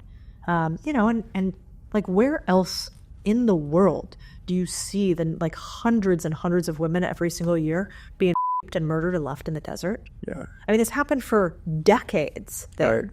And I think a large part of that is because there's a huge border crossing and there's all this friction. I mean, some of those deaths have to be because of things Americans have done too. And so, it takes me back there and simultaneously reminds me why it's so important that we all try to figure out how to get a little bit more freedom and protection. And, and I remember talking to a lot of the immigrants we would help them before border crossings and write some stories about there's a series of old folks homes down there. And so a lot of people would drop off their elderly citizens at these really derelict old folks homes before they were going to try to cross into the U.S. because they knew the elderly person wouldn't be able to make it. Yeah. And then you would send back money to try to take care of them. But a lot of times you'd lose contact. They would, I met multiple people like Carmelita who hadn't seen her family in like 10 or 20 years. So she was like all by herself in this like derelict place and subsisting off of like nonprofit, cash and. No way. Oh yeah. So there's like essentially like generations, right? Because there's a lot of children getting sent over because they have to be cared for, right? Yeah. And then there's the adult or working class or working age of men and women who come over to join the workforce here in the U.S. I never even thought about where the grandparents or where the elderly or where the first generations fall in line. Yeah, back then you could look. One of the stories we wrote about that won a couple awards was you looked at the U.S.-Mexico border, and what didn't make a lot of sense is as you looked at it that the age demographic was really old. Like the border region was more red, if red represented old, than most of the country. And the reason why was because a lot of these people were getting left behind. They called them los abandonados. And they were the abandoned generation. And so we wrote a series of stories on that. I think we were the first to break that story back in the day. But, the part that I feel pretty guilty about from when I was young and dumb was just how excited I was to get some of the awards for that story. Yeah. Like Las Desaparecidas stuck with me more because I saw... Because you're a young woman. Yeah, I'm a young woman. And I saw brutally murdered young women. And just those images and the smell of a morgue will never get out of my nose, like fully. But that had been sort of covered before. So like it was so new to me, but had been covered. But the Generation Abandoned, that had never been covered before. No. I hadn't heard about this before. I had no idea, especially living so close, relatively to the border. Yeah. And so when we got those awards, and I went and took them back to Ala Prieta, to the main person I wrote the story about, whose name was Carmelita, who was like 87 years old or something, but looked like 400 years old. I mean, these people, just the care is so bad. Yeah. I have 99-year-old grandparents who look 20 years younger than this woman. That's crazy. And I remember her saying to me, now that America knows about this, about us, you're going to help us, right? You're going to reconnect me with my family. And that always stuck with me too, because I was so young. I wasn't going to be able to help her. And it was like, no, I know this is wrong. I know we could help, but we're not going to. What do you mean you could help? Like as us as a nation, or you and Us and your as a friends? nation, me individually, maybe, like people, citizens, I don't know, like any of those answers. But one, that wasn't what a journalist was supposed to do. I covered. Yeah. I didn't influence. And then two, I knew that even though I wrote the story and we got all these awards, nobody was going to do anything different. Yeah, isn't there like a law in journalism where like don't intervene in nature? Like you see some of these incredible photographs, incredible, striking, I think is a better word, right? Where there's a young malnourished child getting circled by vultures, right? Or there's, the famous one in Vietnam, right? Where they're executing men on the street. I mean, a photographer's just snapping shots. And I mean, there's countless others. Like, is that like a rule? Is that like an unspoken law? Is it, I mean... You're supposed to be the quiet observer. You're not supposed to, at least that's how I was taught. You were supposed to be the one who documents, not the one who does. And It's easy to become a target then, because you choose a side maybe? I don't think that's it. It's that it's what's happened to journalism today. It's like, But they choose sides though in journalism. That's what I'm saying, but that's what's wrong. I think. Got it. Is it sounds better for you to, it sounds valiant to choose a side and to say, this is what I believe and I'm going to do this. And I understand why people would do that. But I think if you are a journalist, your job, in as far as I thought it was to tell what you see and really try to remove yourself. I remember the dean who edited all of my pieces would ridicule me for the first or second drafts because if there was any opinion in it, she was like, this is not an editorial. You are not an opinion writer. You are there to observe and document and tell the stories factually to what you see as humanly possible and nothing else. That's so striking because in that short amount of time since then to now, everything's littered with opinion. 100%. I don't think you can find many without it. No, and in fact, when I was younger, I thought I was pretty righteous. Like, I was like, that's why I didn't stay in journalism. I was like, I don't want to write the stories. Like, I want to change them. Yeah. This is wrong. I want to tell them what's actually happening. And that's how I felt at the time, especially as like a young person so influenced by this. And she was like, this is not the playground for that. Like, if you want to do that, that's somewhere else, but it's not here. Yeah. And I think that's really important, and kind of to your point, even like the nature photographers, when there's like a little, animal about to get murdered by something, it's like, it's the circle of life. You're not supposed to intervene, but that feels wrong somehow. No, I think intervention's also top of mind considering what just happened a few hours ago. Yeah. Right. With Daniel Penny being acquitted. Oh yeah. I think there was a generation of young men hanging on by a thread to what was going to happen on this. I mean, to hear, he was a service member, and to hear, just as a young man, what happens when you see, violence or purported violence or threats, and then you're disincentivized from intervening? I mean, it's insane. And you hear these stories of, our friend in the security world, Spencer Corson.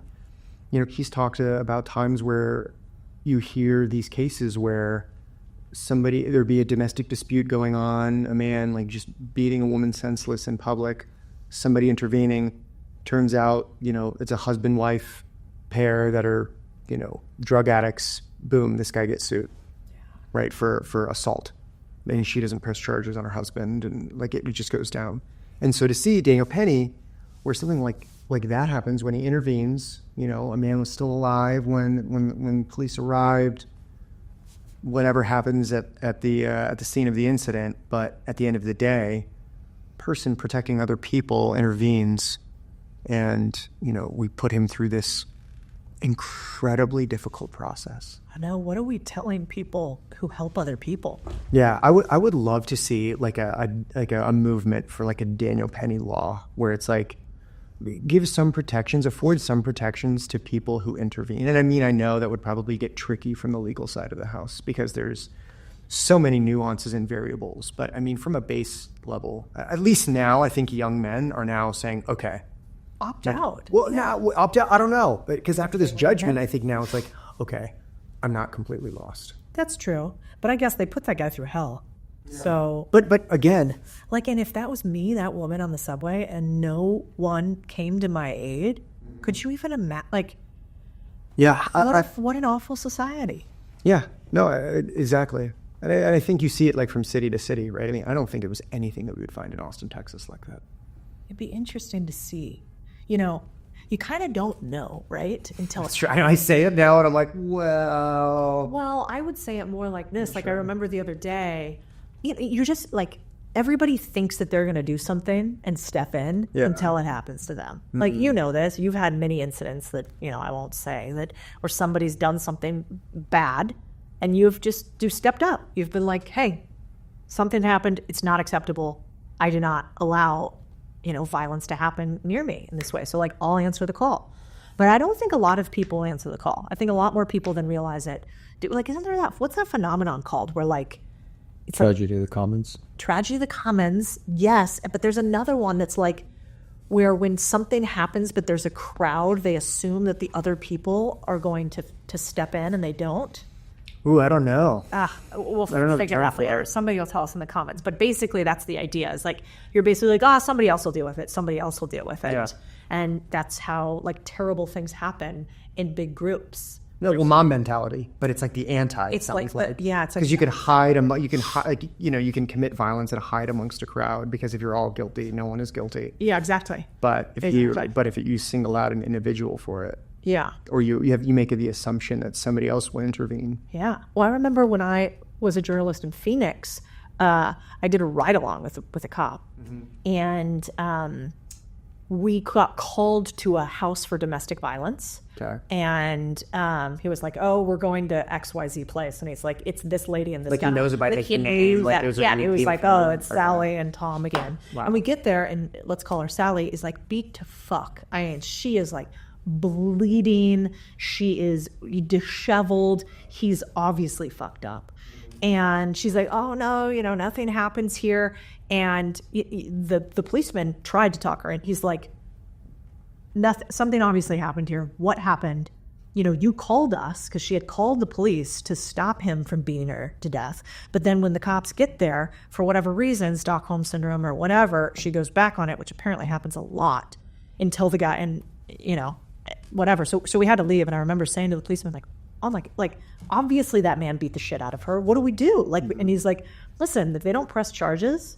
And they don't, unless we see something happen where we have a right to take that guy into custody, we legally can't do anything. And no witnesses because she was the one that called. And so there's nothing we do. And he's like, and the saddest part is he'll eventually kill her. Because that's what we see happen. Statistically, that's like statistically. That's terrible. And, yeah.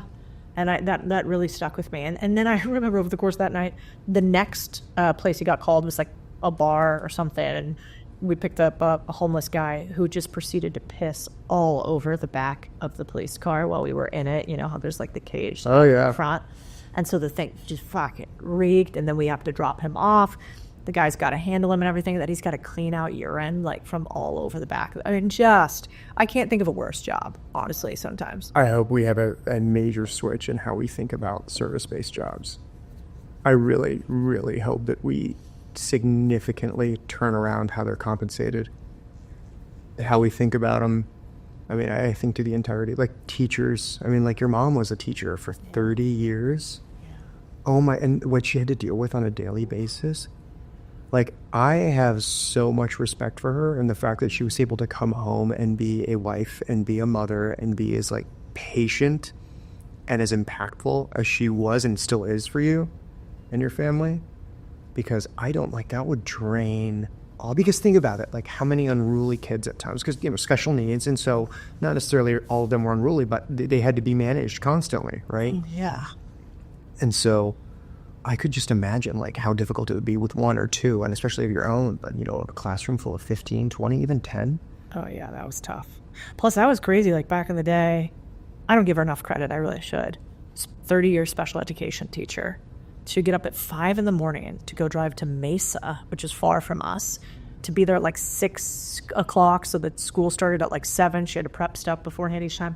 And she did that for 30 years. And then back then, special education was always in a trailer.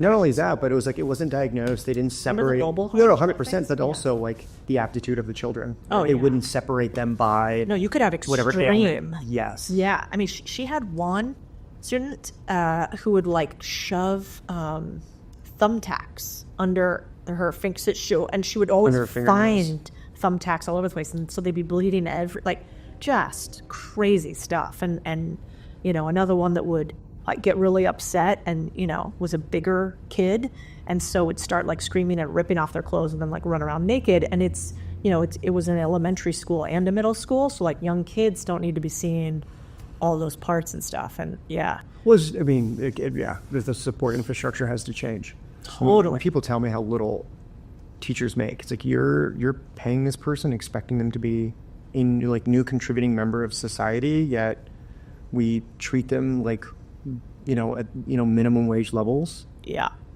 But she loved it for a long time. I think the reason she eventually got out of it, remember, she told us, was because they ended up wanting the teachers to restrain the children, like bodily restrain the Oh children. yeah, like at the hub. She was saying at the power hub that they were covered, that she was trying. She was just like, they were trying to train teachers to do. I'm not going to like put my hands on somebody else's kid, and I don't have any interest in that. And so she ended up retiring.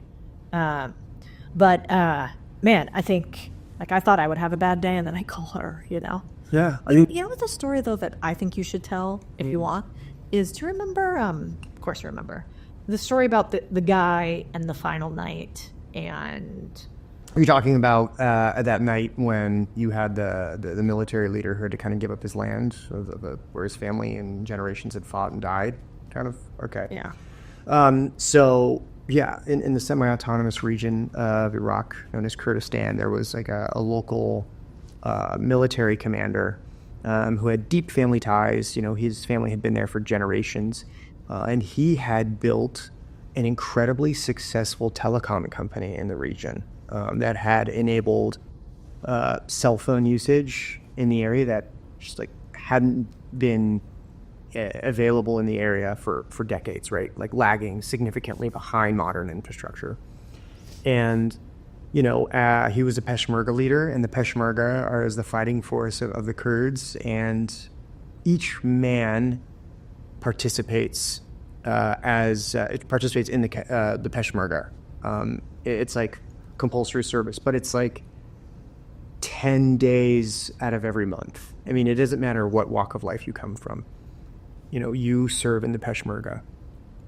And he had been a commander for the area, incredibly well respected, incredibly well regarded. And this was during the counter-ISIS campaigns. And later, Iraq War, Operation Inherent Resolve. And I remember the conversation that I had with him, because we were given an order to like leave our area because there was like an internal skirmish from Iraqis and the Kurds. And essentially this was towards the end of the conflict with ISIS, where they were declared military defeated in the country of Iraq. And the Kurds and the Iraqis have butted heads for a really long time. They've had a lot of disputes, and that's like a nice way to put it. If you go back and you look back on what was done by Saddam Hussein against an entire ethnic generation, it was just awful. Kurds. Yeah. And when you have a conversation with this man, these are other people that he had fought with side by side for the last few years. The Iraqis. Because now the Iraqis, the enemy of my enemy is my friend. And they had a common enemy in ISIS. And I think the hope always was that these two groups would hopefully find peace, right, in their want for a peaceful, to rebuild Iraq. Mm-hmm. And so this man who wielded incredible power, who had incredible influence, extremely wealthy, just sits there the night before we leave and talks to us about how this is just an accepting factor of history in the area. Because what is an accepting factor? Because the Iraqis were pushing the Kurds further away back into traditionally older Kurdish territories, areas that they had like bled and fought and defended, so that ISIS didn't move eastern from Iraq through Kurdistan all the way to the Iranian border. Like they had held their position, they had fought them off. And you see the Iraqi forces the next day turn their weapons at the people with whom they've been fighting alongside, for the last few years. And a lot of these individuals, right, men my age and younger, even a lot that were older, had not experienced the crimes against each other that their past generations were responsible for. And so it was, a blood feud. It was, we were bred and born to dislike one another. And I mean, there's a ton of politics and ethnic dynamics that are at play, but you have this incredible helpless feeling because you spend time and lives and resources thinking that people change their ways, or at least the course of history might alter slightly instead of reverting back to what it's been, because there was the defeat of a common enemy, right? There was like a common goal achieved with one another. So basically, the Peshmerga and the Kurds helped the Iraqis defend against ISIS for years. And the second that ISIS becomes eliminated, the Kurds live on really valuable land. Yeah. A lot of resources. Yeah. I think And the Iraqis come in and they take everything back from them. Yeah. So they wouldn't fight the hard wars. They let the other guys die No, for them. they fought the hard wars. They absolutely did. I mean, the Iraqis lost a lot of lives, taking back Iraq from ISIS. But this is an area that, was extremely rich in energy resources, right? I mean, it's like beautiful, green, rolling hills. It looks like Central California. Kurdistan. Yeah, Kurdistan. People don't realize. They think of it just like a forgotten, desolate desert. It's not. It's a beautiful, thriving metropolis. And that's not very much of Iraq, right? That is No. a small portion. It's a small portion-ish, but it's more significant than you would imagine, right? And so Kurdistan, right? The Kurds live across, Western Iran, northeastern Iraq, southern Turkey, and northeastern Syria. And they're treated like, there's a certain sect of Kurds that are treated like terrorists in Syria. The ethnic Kurds in Iran are welcomed as their own. In Iraq, it's still a very heavily disputed area. And I mean, when I say semi-autonomous, it's like the China and Tibet dynamic, right? Not too dissimilar. I mean, you have movie theaters, and you have March 2022, with the average rent for a studio being $1,200 and all the way up to a 3-bedroom being just under $3,000. So, like I said, this isn't crazy. This place looks pretty cool. You get a free bike if you go, discounted rides on ride sharing apps and things like that. What are your thoughts on this? It's wild. First of all, I hate the idea of venture capitalists planning and buying my neighborhoods. Have you met those guys? Have you heard of Blank Street? Blank Street. Oh my, I'm the biggest hater. Only viral tweet I ever had was about, I said, if I hated somebody, I would bring them to Blank Street. If Blank Street's listening to this, your coffee is so bad. It is but yeah, no, I'm with you. So yeah, I don't know. I don't love this idea. I mean, these are obviously geniuses. Founders Fund is an incredible fund. So is Khosla. But I mean, $200 million project that is basically a glorified strip center residential unit. And the only difference is that there aren't cars. I don't know. Also, why are you picking Tempe, Arizona? All my Arizonans out there, it's fucking 400 degrees in this place. Could you imagine? 1, you can't leave because you can't drive off.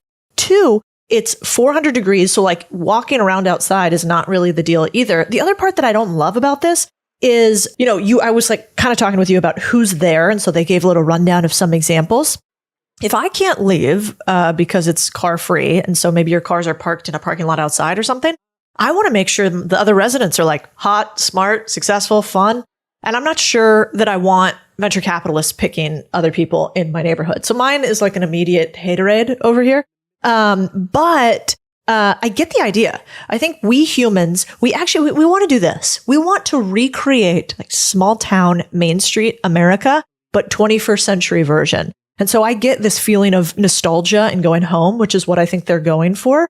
And, if you think about it in the future, cars take up so much space. Our neighborhoods are planned around cars, which doesn't make a ton of sense long term if we can rent cars and share them or whatever. That's probably just going to be the next generation because I kind of like my own car. I'm not a New Yorker. I want to park in a garage. So we'll see. Maybe your generation will be the one to do this. Well, what I was kind of surprised about, and I know you're on the Hayton VC train right now, but I'm surprised Primetime Ventures, I think Primetime Partners actually is the name of it. They're a fund. I believe they just invest into aging communities, right? Or aging startups. This would have been a sick place to have for early retirement.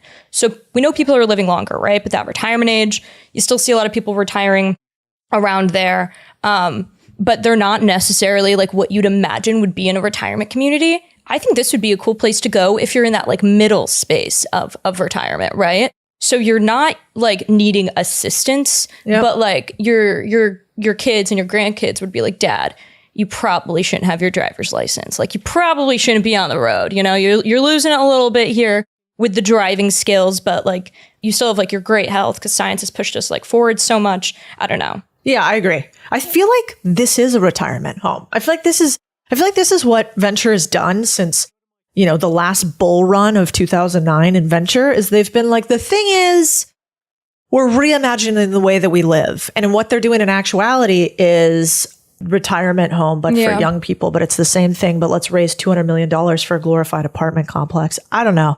So I'm a no. Oh my gosh. You know what they need to do? Netflix needs to hit me up. You guys should do a dating show. You were saying all the hot and, smart people there. Yeah. A dating show just filmed there. So it's all the residents or have to be a part of it. So it's like Truman Show style. Like MTV Cribs, yes, dating exactly. show. Exactly. Backed by venture. Oh my gosh. MTV Cribs so they can be like showing off like what they did with the space. I love it. Yeah, it's pretty good marketing. All right. So maybe there's a way to make money on this idea of never leaving your hometown, never leaving your house. I guess too soon to tell. We'll see what happens with this community. I wouldn't bet against those guys. They're much smarter than I am at those firms, but probably wouldn't be something I'd put my own money in. So Steal My Rich Friends is where we're going to go next. And as a reminder, we think that the biggest secret to life isn't a hack. It's usually a person. And I didn't have a rich dad. And so I didn't get somebody to mentor me like that early on. And now I have a lot of rich friends and I think we should steal their homework. So that's what we do in this segment. This one was kind of wild because it was really hard to find someone who didn't leave their hometown but was successful. So we literally scoured the internet. I texted a bunch of friends. My father, who's successful, he left for years and then he came back to his hometown for decades. My friend Rob, who you're going to hear about next, he left his hometown of Houston, went to LA, then went back. My friend Nick Huber, who you guys might know on the internet, Sweaty Startup, he lived in a small town in Indianapolis, but then he went to school at Cornell. Then he worked some other places. Then he went to a smaller town, but he didn't stay in one. So the moral of the story, we literally couldn't find humans who didn't come from either generational wealth and thus could stay locally and build on it, or weren't in like India, who started something in a small town and grew like crazy. And that's probably just due to massive demographic shifts and a huge population explosion paired with very few services located locally. Now, this is totally possible to just be a component of bias because we all left and now we know a lot of people who are nomadic. But I think it's worth asking yourself a question of, if the data by and large says that in order to be successful, you need to leave at some point, even if you come back, why fight the trend? And yet so many people don't leave. Bring the band in. Let's go. All right. We've got Rob Abasolo on. I'm super excited to have you here. If you guys don't know Rob, he's a stud. He basically came from W2 in the creative world to building a backyard house, tiny home, to then building a ton of tiny homes, normal sized homes, and becoming a tiny home plus Airbnb sort of expert, then a huge YouTube channel. And now you take investment and you have all these Airbnbs. And what I thought was interesting and why I wanted to have you is you have a non-traditional path. You've had a ton of success. And I texted you and I was like, what do you think? Do you have to leave your hometown to grow or not? And you were like, well, I did. So let's talk about it. All right. The part I think is interesting is that you were born in Houston, you left Houston, and then you came back to Houston. We want to know, do you have to leave your hometown to grow? What's your 2 cents? You don't have to leave, but I do think it behooves anyone that wants to experience something different to leave. I mean, honestly, I think the problem with staying in your hometown is that you stay around the set of beliefs that you grew up in.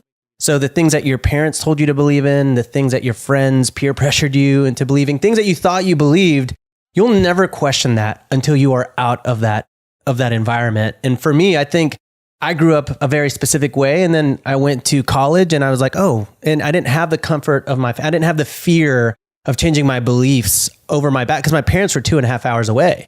And then I moved to Kansas City after that.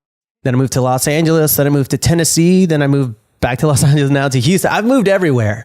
So I feel like every single time I've moved, I've just changed my beliefs because every time I'm away from the people I'm comfortable in, it allows me to question what I thought I believed. And I think that's super important for anyone wanting to grow. How were you raised? I was raised for the most part, Christian, somewhat religious. My mom made us go. And then that kind of wasn't super forced on us.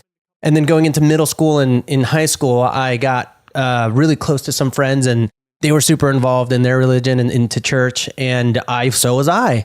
And that was my identity for a long time. And then when I went to college, I had new friends and I was like, it's interesting being around other people that think the opposite of me. Yeah. And so what gave you the courage to actually leave first for college? Was that hard for you at all? I know like my parents, you're Latino, I'm Latino. My parents did not want me to leave. In fact, I didn't leave because I thought I should stay close by. Was that at all the same? It was tough because my parents are immigrants and they came to America to give us a better life. And they did, right? Like I was born here. I had an amazing life from my perspective, right? And so it was really perplexing to my parents, the thought that I wanted to go to like the University of Texas in Austin, when for them coming to America, anything in America is great. And so my dad, I remember him being like, well, son, I know you want that, but the University of Houston is like 20 minutes from our house. I just can't fathom why you needed another school other than that. It's an American university. And so it was really tough because I love my family. We're all very close. It wasn't something that I necessarily wanted. I wasn't like, I got to get out of this place. But the idea of just something new and scary was just, I don't know why it was appealing to me, but I felt like I had to do it. Do you think that people should push themselves to do that same thing? Absolutely. Yeah. Anytime I move to a new city, I try to convince a friend from a different city to move with me. I'm like, you have to do it. Especially friends that have never moved before. Because I'm like, dude, you're a great person. I'd love to see how you could possibly change in the best way possible. And so I've gotten, at this point, probably 2 or 3 friends to completely uproot their lives. They've gotten married, they've bought houses, they live these lives that they never would have possibly had if they stayed in their house. And it's just like a really interesting butterfly effect that happens. I think that's ultimately what it comes down to. I'm really interested in the butterfly effect of what happens whenever you just do something that's like so outside of the timeline that you were destined for. So I don't mean to sound profound, but it is one of those things where I was reflecting the other day. I did not get my dream job at Red Bull when I was 21 years old. It was 4,000 applicants. It was down to me and some other guy, and I didn't get the job. And I remember just getting in the car and like about to cry. And my wife was like, "It's okay." Like I was like, "No, it's not. Like this was everything." And it's like crazy. I would have moved to LA. I never would have had the kids that I had. I would never have gotten the jobs that I gotten. I never would have gotten the friends that I've gotten. And it's like, it's all because things sort of work out when you just go out there and do something crazy, I think. Yeah. I mean, we should look up what like the top employees paid at Red Bull, because if you look at, let's just say monetary success, if that was your metric, you now make millions of dollars a year. Yep. You have tens and tens of millions of dollars in investment assets. You have probably million cumulative online followers. You probably get millions of views a year, probably tens of millions of views a year across multiple platforms. And keep going. Yeah, what else? You have a great hairline. Thank you. And if you had stayed at Red Bull, you were probably capped at like max. I bet the CEO of Red Bull maybe makes a couple $1 million, but nobody else at that company is making more than 500K. And so it's like, if you had never moved, and we just showed the Rob graph in Houston at the expected job versus what you've done today, the two graphs would be incredibly different. Yeah, that's what I told my wife. I was working out this was 2 nights ago, big revelation, funny enough. And I was like, if I had gotten that job and I was in this job now 12 years or something, I'd probably be making 200 or 300K a year. And you'd be making we'd be living a really comfortable life in LA. But that's it. Like it would be nothing near what we have today. Yeah. And I think it all, it's interesting.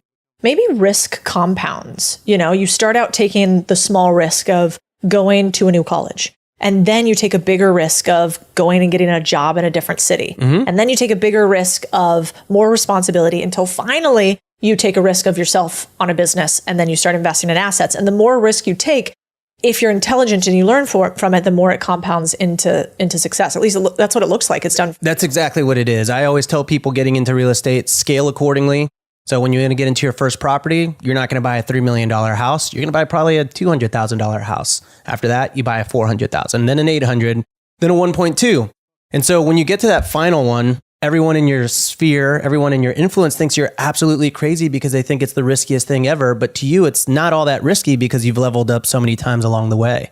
Yeah. You know, the other thing I was curious about, and I try to go back and think about it for me, but you've now moved a few times quickly. And one of the reasons people don't move in any aspect of their lives, why they are static and thus start to atrophy, is because it's scary, the future, seeing the unknown. And I think a lot of it is like, well, man, if I move to LA, how am I going to have new friends? If I move to LA, how am I going to have new opportunities? But I actually think there might be the opposite of that. If you stay, breaking the cycle that you already have where you are is actually quite hard. It's like living inside of an ice cream shop and all of a sudden really realizing you're lactose intolerant and you don't want to eat sweets anymore. Yeah. Hard. But if you just left the ice cream shop and you only went and worked at Whole Foods all day, it's probably much easier to break the cycle because you have a lot of other options. But what did you do, or what do you do when you go into a new city so that you can immediately accelerate both success, community, opportunity? Any lessons there? I really try to plug into extracurricular groups outside of work. I think you can find friends within work. I mean, one of the things I found out very quickly is everyone just seems to think you're crazy when you're not doing something that's like conforms to the world, right? So like when I got into Airbnb, all my coworkers were like, dude, you're buying a house. Like you're living in LA. We can't even afford our rent here. How are you buying a house, or how are you getting into Airbnb? And so I naturally found people who were in that space that were crazy too. Because the thing is, like, I spent so long trying to convince other people that I wasn't crazy, but now it's like, oh no, I am. But it's like, I don't want to talk to someone that's not. I want to talk to other people that are crazy. And that's when it starts compounding in a big way, because you're like, okay, there are other people like me and they're all like making a ton of money. And so I think it's really like, if you want to be, let's say, a real estate millionaire, are you going to hang out with people that are obsessed with, I don't know, their volleyball rec league? Or are you going to be hanging out with people that are obsessed with making $1 million in real estate? There's nothing wrong with that other group. But if there's something that you want to do, you have to be in a group of people that want that exact same thing. Otherwise, you will be called crazy. You will think you are crazy, and you will always second guess yourself. Whereas in the other world, people are just always like, let's go, and pat you on the butt. They're like, hell yeah, let's go. And like, that's ultimately what you want. You want other people to be crazy. You want to embrace your craziness. Like, that's my whole thing. Are you crazy? We're friends. Like that's kind of what it is for me these days. Those friends that used to call you crazy, how many of them are you still friends with today? One. Yeah, like, well, yeah, a couple of them. But like, the one that I'm friends with he is like, man, you're crazy. Like, I wish I could, like, dude, I love that about you. Like, there are people that are like, oh, I love that for you. But then there are people that are like, I love that about you. And I wish I had it in me to be like that. So it's like, there's a fine line, I think. You know what I mean? But yeah, for the most part, I'm not looking to make friends anymore. You know, like that was the big change in my life when all this happened. Was I wanted friends my whole life. And now I'm like 33. I've got a wife, 2 kids, and then I've got my core set of friends and entrepreneurs. And I'm like, that's it. I'm good. These are I've identified the crazies. Like, I don't need to make 100 friends anymore because, yeah, I just don't have the time to always explain myself to new people. Oh yeah. I feel like that's the Texas, like, bless your heart, yeah. You know? Yeah. Exactly. When I meet someone like my neighbors and they're like, what do you do? They don't know that I'm a YouTuber. They don't know that I'm I'll say, oh, I do real estate investments. And if they really like keep clicking in, I'll tell them, but I'm never like, I'm a YouTuber, because then they're going to be like, my neighbor found out because her mom watched my channel. In the next week or two, she came and she's like, so how's your little channel doing? And I was like, it's not little. It's actually the biggest Airbnb YouTube channel, but it's fine. And I was like, you have a little channel. And I'm like, but to her, it's silly. And to me, I'm like, it's an empire, lady. You don't know me. I know. Dude, I remember when I was leaving one of my companies to do this, They were like, well, just, give us a call back when that little blog doesn't work out. I was like, first of all, it's a newsletter. It's not a blog. Get your terminology right, bub. But I do think, I keep going back to that. If somebody doesn't say you're crazy, you're probably not doing anything very interesting.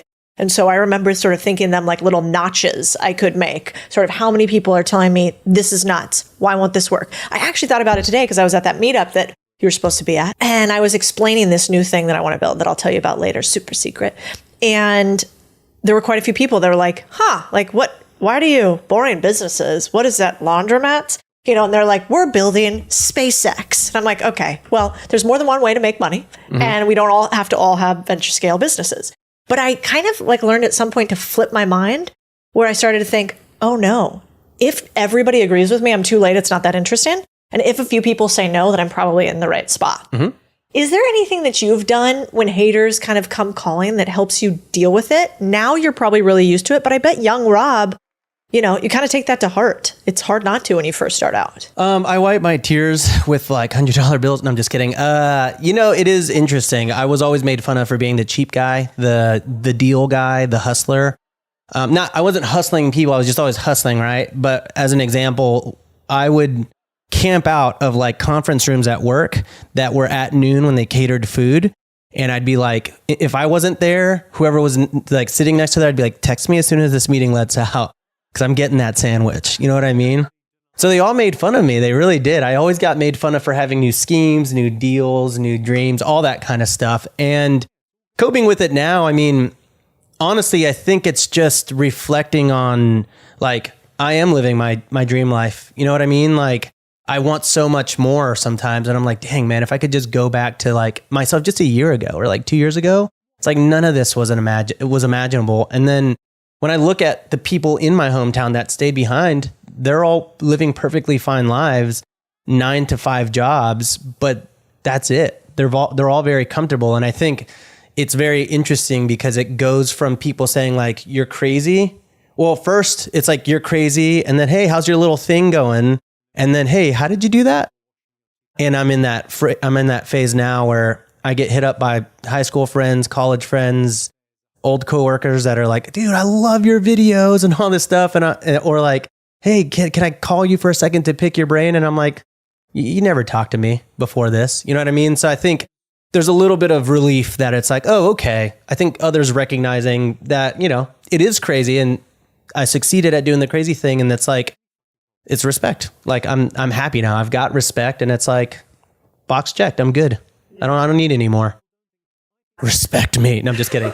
No, it's not really what it comes down to, but it is nice to know that finally, I think when your initial sphere of friends and family, when they all recognize it, in a deep level and they're like, I want to do that, then I'm like, okay, I've even convinced the haters. Oh yeah. I mean, my parents to this day sometimes go, do you really own all those businesses? I'm like, oh yeah, made it up on the internet. And all these people who work for me, I pay them from, I'm not sure what, my secret OnlyFans account that has 2 subscribers.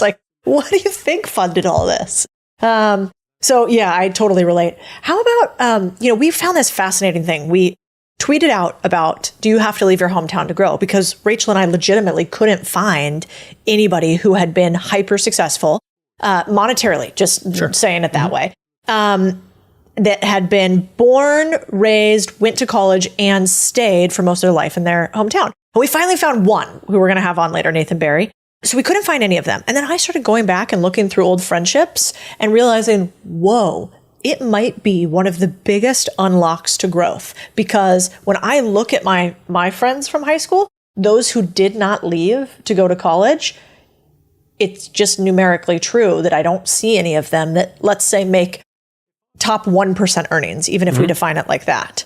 Do you have people that didn't have family money and that didn't ever leave that achieved top 1% growth? I don't know anybody. It's anecdotal, right? But I don't know anybody that is top 1%. I mean, I think I might know a finance guy that went to school with me at UT, but that's even breaking the rule a little bit, right?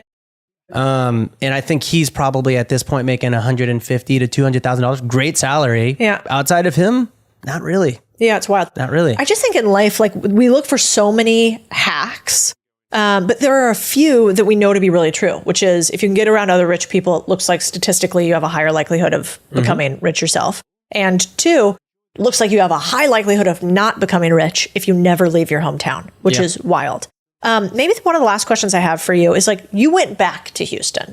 So you left and now you're back. Why?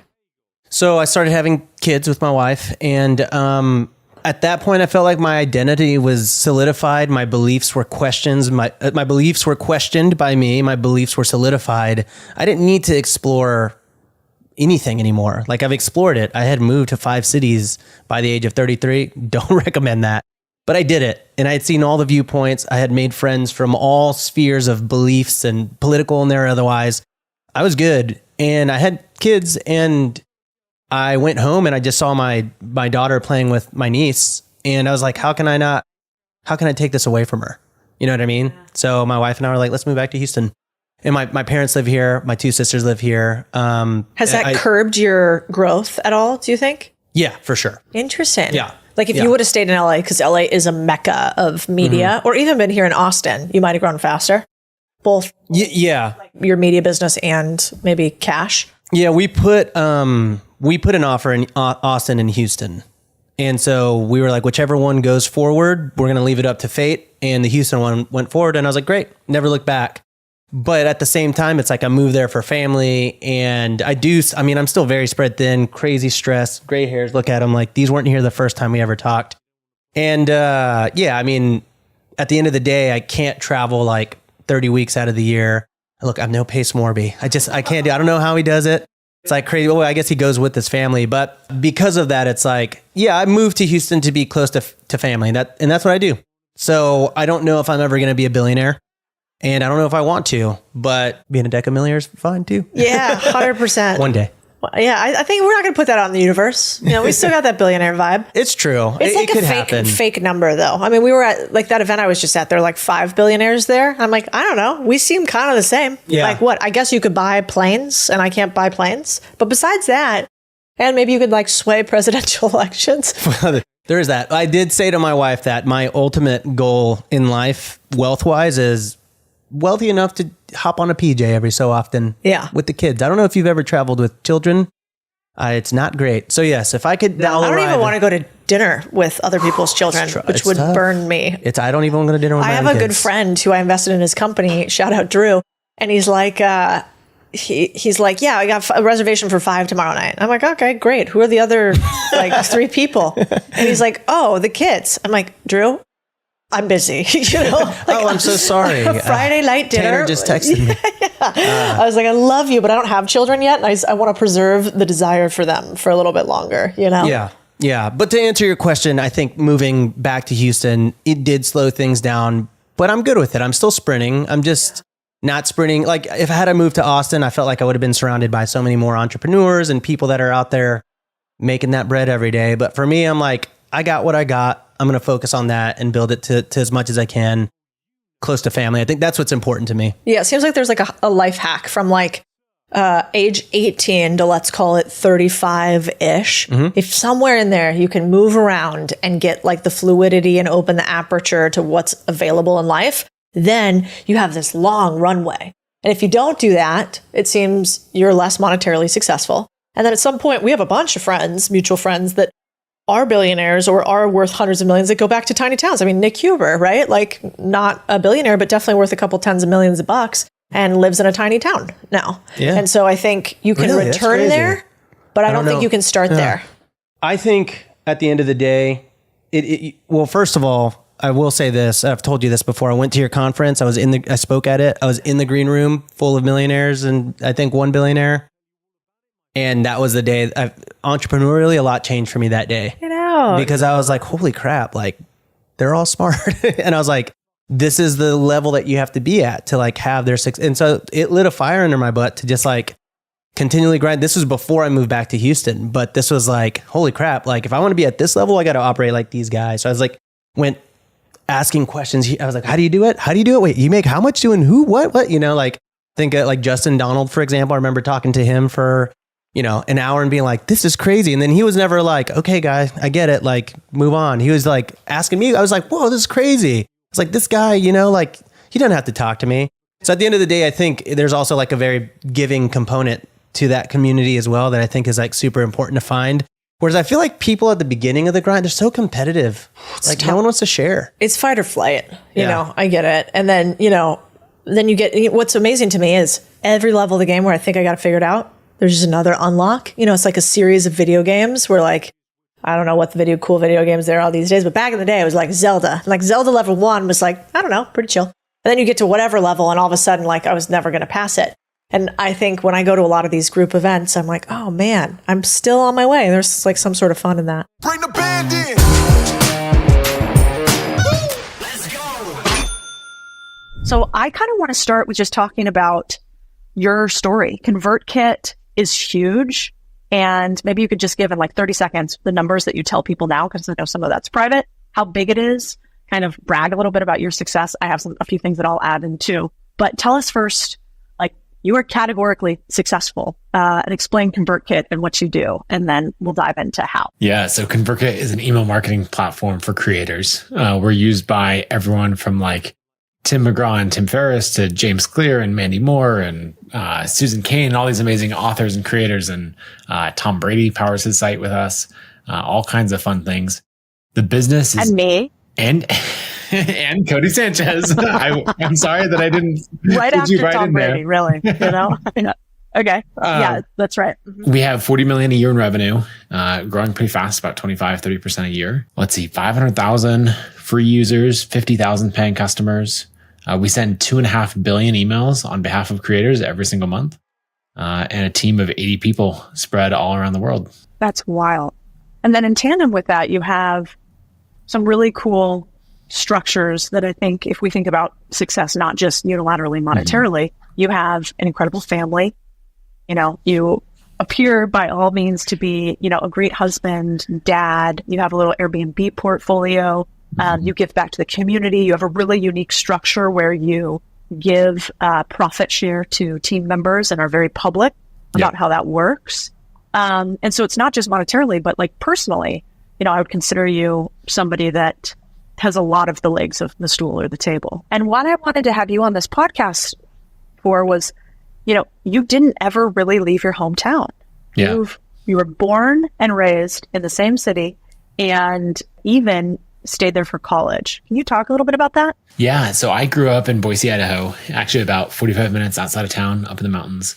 I was homeschooled, graduated super early. Went to college when I was 15 at Boise State, dropped out when I was 17, started my first business. I expanded from there. I've traveled a bunch. I think I've probably been to 25, 30 countries, somewhere in there. But I have never been away from Boise for more than 6 weeks at a time. Like I've done a bunch of like 5 weeks in South Africa, 4 weeks in Europe, 5 weeks in Thailand, like some of those things. But it's always been with the home base in Boise. And so now I have a little farm here and my wife and 3 kids. And, we live like 10 minutes from downtown. I'll be on the road tomorrow and all next week, but it's always back to Boise.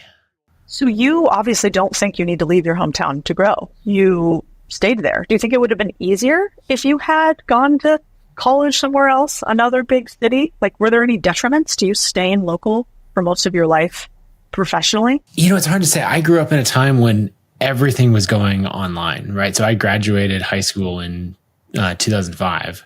And so that felt like the web design community was exploding and you could connect with and learn from so many people. It was really the time that it felt like remote work was starting to be a thing. I was starting to meaningfully be into my career in 2010, 2011, and remote was just starting to be a thing. There's companies like GitHub and Automatic and Basecamp that were doing that well. So I think travel is really, really important. I don't know that you have to live somewhere else. I don't have an opinion on it in the sense of like, it's important to stay in your hometown or it's important to leave. I think it's really nuanced. Like I was jumping ahead I was in a hurry to grow up. And so for me at 15 to finish high school and be going to college, that wouldn't really work if I wasn't in my hometown. Right. And so I jumped my career ahead in a number of years, which required me to stay in my hometown rather than going to college at 18 years old, 19 and going to an out of state school. Yeah, that's a good point. What do you think you'll do with your kids? Do you want your kids to stay local and build? Do you want them to have those out-of-state experiences? Does it matter? I think they need to have totally different experiences, but how they go about it, there's a huge amount of flexibility in that. So we're at the point, I grew up in a family where money was very, very scarce. And I learned early on that making money is a skill. And I'm like, okay, I'm going to get as good as possible at this skill, really a combination of 1,000 skills. And so in the quest to do that, I learned all kinds of things. But when we got to the point that, now we're making a lot of money and there's no shortage, I was talking to a friend and he was saying, about this problem, like, okay, we're traveling. Should we book economy or first class? Should we charter a private jet or, some of these things? Four Seasons, or the Hilton, right? Where should you stay? And a friend of mine just said to me, it's like, you're worried about the example you're setting for your kids of whether like being in the 92nd percentile of wealth versus the 99th percentile of global wealth. And like, is that enough of a contrast? And what he said is you should be for them, help them compare to the 50th percentile of global wealth, right? If you want to get them, it's not that by staying at a Motel 6 or, a Holiday Inn versus the Four Seasons, that's what's going to make them grateful for what they have in the world. It's really like get out and show them, like take them to Thailand, take them to, Mexico and show them all of these places where there's actually really a wealth discrepancy. And so I've done that where, one of those trips away is my sister-in-law is the head of education for a medical nonprofit in Thailand and Myanmar. So I've taken my kids there and they've seen that, like, I haven't taken them into the war zone in Myanmar, right? But they've seen a lot of that firsthand. And then we also support an organization called New Story Charity, building homes in Mexico. So I've taken my two older boys, down to Mexico City and then out from there to really just show them the rest of the world. So I think it's very, very important to get that context and that experience. Yeah. So you give them contrast. Yeah. Basically. And they might get much better contrast between Boise and rural Mexico than, or Boise and rural Thailand than they would get between Boise and a college experience at Stanford, right? Like that, it's a different state, but it's not that different. But you're kind of optimizing for like humility and humbleness, right? As opposed to, I think a lot of people optimize for opportunity and connection, right? Like if they go to Stanford, who are they going to know and what opportunities are they going to have? Do you think about that at all? Like, man, maybe it would have gone faster for me at ConvertKit if I had gone to New York and met a bunch of big people that could have invested in me earlier. Or do you not think that way? I don't think that way, but that's probably because I didn't grow up in that environment where the country club membership is the thing that got you access to whatever else. And I feel like today as a content creator, you have access to so many people, right? You put out a tweet telling a great story and then have a call to action at the end. And all of a sudden there's 50 people in your inbox that are saying, hey, let's partner on this thing. And so your work can stand on itself. Now, I think that the connections are so, so important. So I would definitely recommend, right, in this world, right, of someone starting as a creator or building a startup, absolutely go move to wherever the hub of your niche is. It could be for 3 months or it could be, 3 or 5 years, and try it out. I don't think it's mandatory, but you can accelerate that by really, really a lot. Yeah, I think that's probably true. Yeah, I've just chosen to do it through travel from my home base rather than, moving for a longer period of time. Well, the other thing is that we have some mutual friends like Nick Huber, for instance, who lives also in a smaller town, not the Boise is that small of a town, but, and basically flies in and flies out to conferences, which is probably the way to hack not living in a big city. And so, you could just fly in and out to ConvertKit's annual conference or to Cultivate each year, to VideoCon. And by that, have some hand-to-hand connection with people. But for the most part, our generation is mostly online. So you're right. As long as you create cool stuff, you sort of attract cool people. You can also end up in a trap of having way too many conversations and not doing enough work. And so you feel like this, to be true that relationships and connections are everything. And so I see people get into this mode. They know everybody. They're always connecting and networking and all of that. And you're like, but what do you do? What have you done? And what I love is this idea of like being heads down, hermit, execute mode, and then resurfacing and having a body of work so that people want to connect with me, right? Because I've built a company to this level. People want to take my meetings. And then I'm off to Austin, lining up a bunch of meetings, having these conversations. And then I'm back home and I'm working, right? Whereas I imagine in Austin, you have this problem. I was just with friends in New York who I know have this problem where someone is always in town perpetually.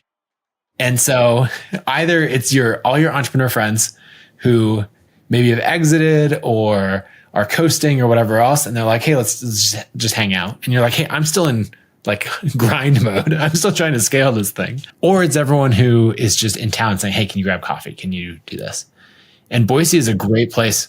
Less so now. It was a great place to heads down and execute rather than, constantly be pulled into networking mode. It's such a good, first of all, I hate networking. I think it's one of my least favorite activities, but you're right. Like we spend the summer in San Diego for 3 months each year and there's nothing going on there. Like we don't have really any friends in San Diego. And the whole time, all we do is build and go on walks and think and give a little bit of space. And then when you get back to Austin, there's about 472 activities you could do every single day. And that works great if you're a venture capitalist and you're just like looking for the next connect to invest in. But it doesn't work very well if you want to build something meaningful and it requires a lot of your mental focus. So that's a really good point. It's basically like a hermit and then sort of helicopter in and then you helicopter out and go back to hermit land. I'll give you this quick breakdown of the playbook that I have now when I visit a city. So I did this over the last couple of weeks in New York and Nashville. I've got New Orleans next week. And basically what we do is I show up and I have, a database of everyone that I want to meet with in that city. And so I'm saying, hey, I'm going to be in town. Would love to meet up, all of that. And then, so I'm trying to get a bunch of one-on-one meetings. Maybe in a 2-day period, I'll try to have 5 one-on-one meetings. And that'd be things like Tim McGraw's been a customer for a long time. So when I'm in Nashville, I'm meeting with his head of digital. We're talking about like the next things we're going to do together. And then I've got a series of dinners that I'm hosting. This is all pretty standard, but anyone I couldn't get one-on-one or I don't want to dedicate quite that much time to, I'm trying to grab them in a dinner setting and host something. Then I host a mastermind where I say, hey, for a half day, from 1 to 5 p.m., I'm getting 20 creators in a room and I'm going to teach and, share ideas and all of that. So I can get a bunch of people to that. Then I do a live podcast recording for my show, $1 Billion Creator. And we bring in another guest. It's in front of an audience of 100 to 200 people. That's creating content that can be shared everywhere. And then finally, after that, I'm doing a creator meetup, right? And so it all builds into itself. We're going 1-to-1, 1 to several, 1 to 20, and then 1 to many. And so in a 48-hour period, I can cram in without feeling too overwhelmed. I do like fall asleep on the plane on the way home, but I can fit in really a ton of intentional connections and facilitate that for other people. And then I still spend 90% of my time at home in build mode. God, that's so good. I love that framework. You need to name it like you do name a bunch of your frameworks. I feel like that would make a really good blog post. And then people would just quote like, oh yeah, that's the Nathan. I don't know. Yeah, we'll brainstorm it. We'll figure it out. Yeah, okay. I'll get back to you on that. Let me give that some thought. Yeah, I'd really like the idea of this like layering of humans with intention. A lot of times it's just like whoever do you think of is the person that you reach out with. Tactically, what database do you use? Does ConvertKit have like a friend CRM? I know there's always so many of these. I always want one. I never like the ones that exist. What do you use technically to actually do that? Yeah, it's not as sexy as I wish it was. So our sales team, I make them track location for every person they're talking to. Because the number of times you're doing a deal, it's like, yeah, we're back and forth over Zoom calls and emails for 3 months. And I'm like, what city are they in? And it's like San Diego. And it's like, cool. I'm going to happen to be in San Diego in 3 days. And they're like, really? And you're like, no, I'm booking a flight because why not? Like I'm going to make that happen. I've made so many great relationships by just being willing to jump on a direct flight somewhere and line it up, spend a day doing that. Same thing with closing talent, right? If you're trying to land a new head of ops or sales leader or something, like get on a plane and do that. We track that in our sales CRM. And then for Twitter, I can't remember the name of it, but there is an app that I use that tells me all my top followers by city. And then it will also tell me top followers by, like I can search bios or anything like that. So I could search for anyone who has newsletter in their bio and more than 20,000 subscribers or followers on Twitter. And that gives me a list. So like, who are my top followers in Austin or New York? And then also the ConvertKit database of like, where are our customers? With you in particular, you have all of these frameworks, speaking of which, that it seems like you use to run your business and your life. I really like this one. We'll have to name it. But what other ones do you think are relevant to this idea of accelerating your career or accelerating your business, and the fact that you've done it without being in a massive hub and having not come from lot? You didn't raise capital for a long time. You built a lot of the business yourself. You kind of did it all the quote unquote harder way. So what other frameworks do you think would be relevant to people listening? Yeah, I have this one called the Ladders of Wealth Creation. And it's my attempt at breaking down all the things that I observe to be true about making money and building wealth, and then try to explain it systematically. And so it basically takes you through these ladders of first trading time for money, and then, or like basically first having a job and then having a services business where you're still trading time for money, but you have to learn these new skills, and then productized services, and then ultimately into products. And I try to teach through, basically there's 1,000 skills to making money and building wealth. And if you try to learn them all at once, you're going to fail, or it's going to take an absurdly long time without any positive feedback along the way. Like it's just going to be depressing. And so instead, if you break it down and you move between ladders and you learn, these small skills, right? Like you and I forget this now, because we're like, if we said, hey, let's start a new business, form an LLC, done, next, move on. But you don't realize that the first time you form an LLC, that's actually really hard. Because you don't know what you don't know. And you're like, the Secretary of State, and what phone number should I put on this? And a registered agent, what is that? That sounds so official. And so you have to learn that. And there's like literally 1,000 of these things, how to write copy, how to make a sale on the internet, how to show up and work consistently, all of those things. And so if you try to learn them all at once, you'll fail. And so with the Ladders of Wealth Creation, I'm breaking down, here's how throughout your career, you can learn these skills that you need.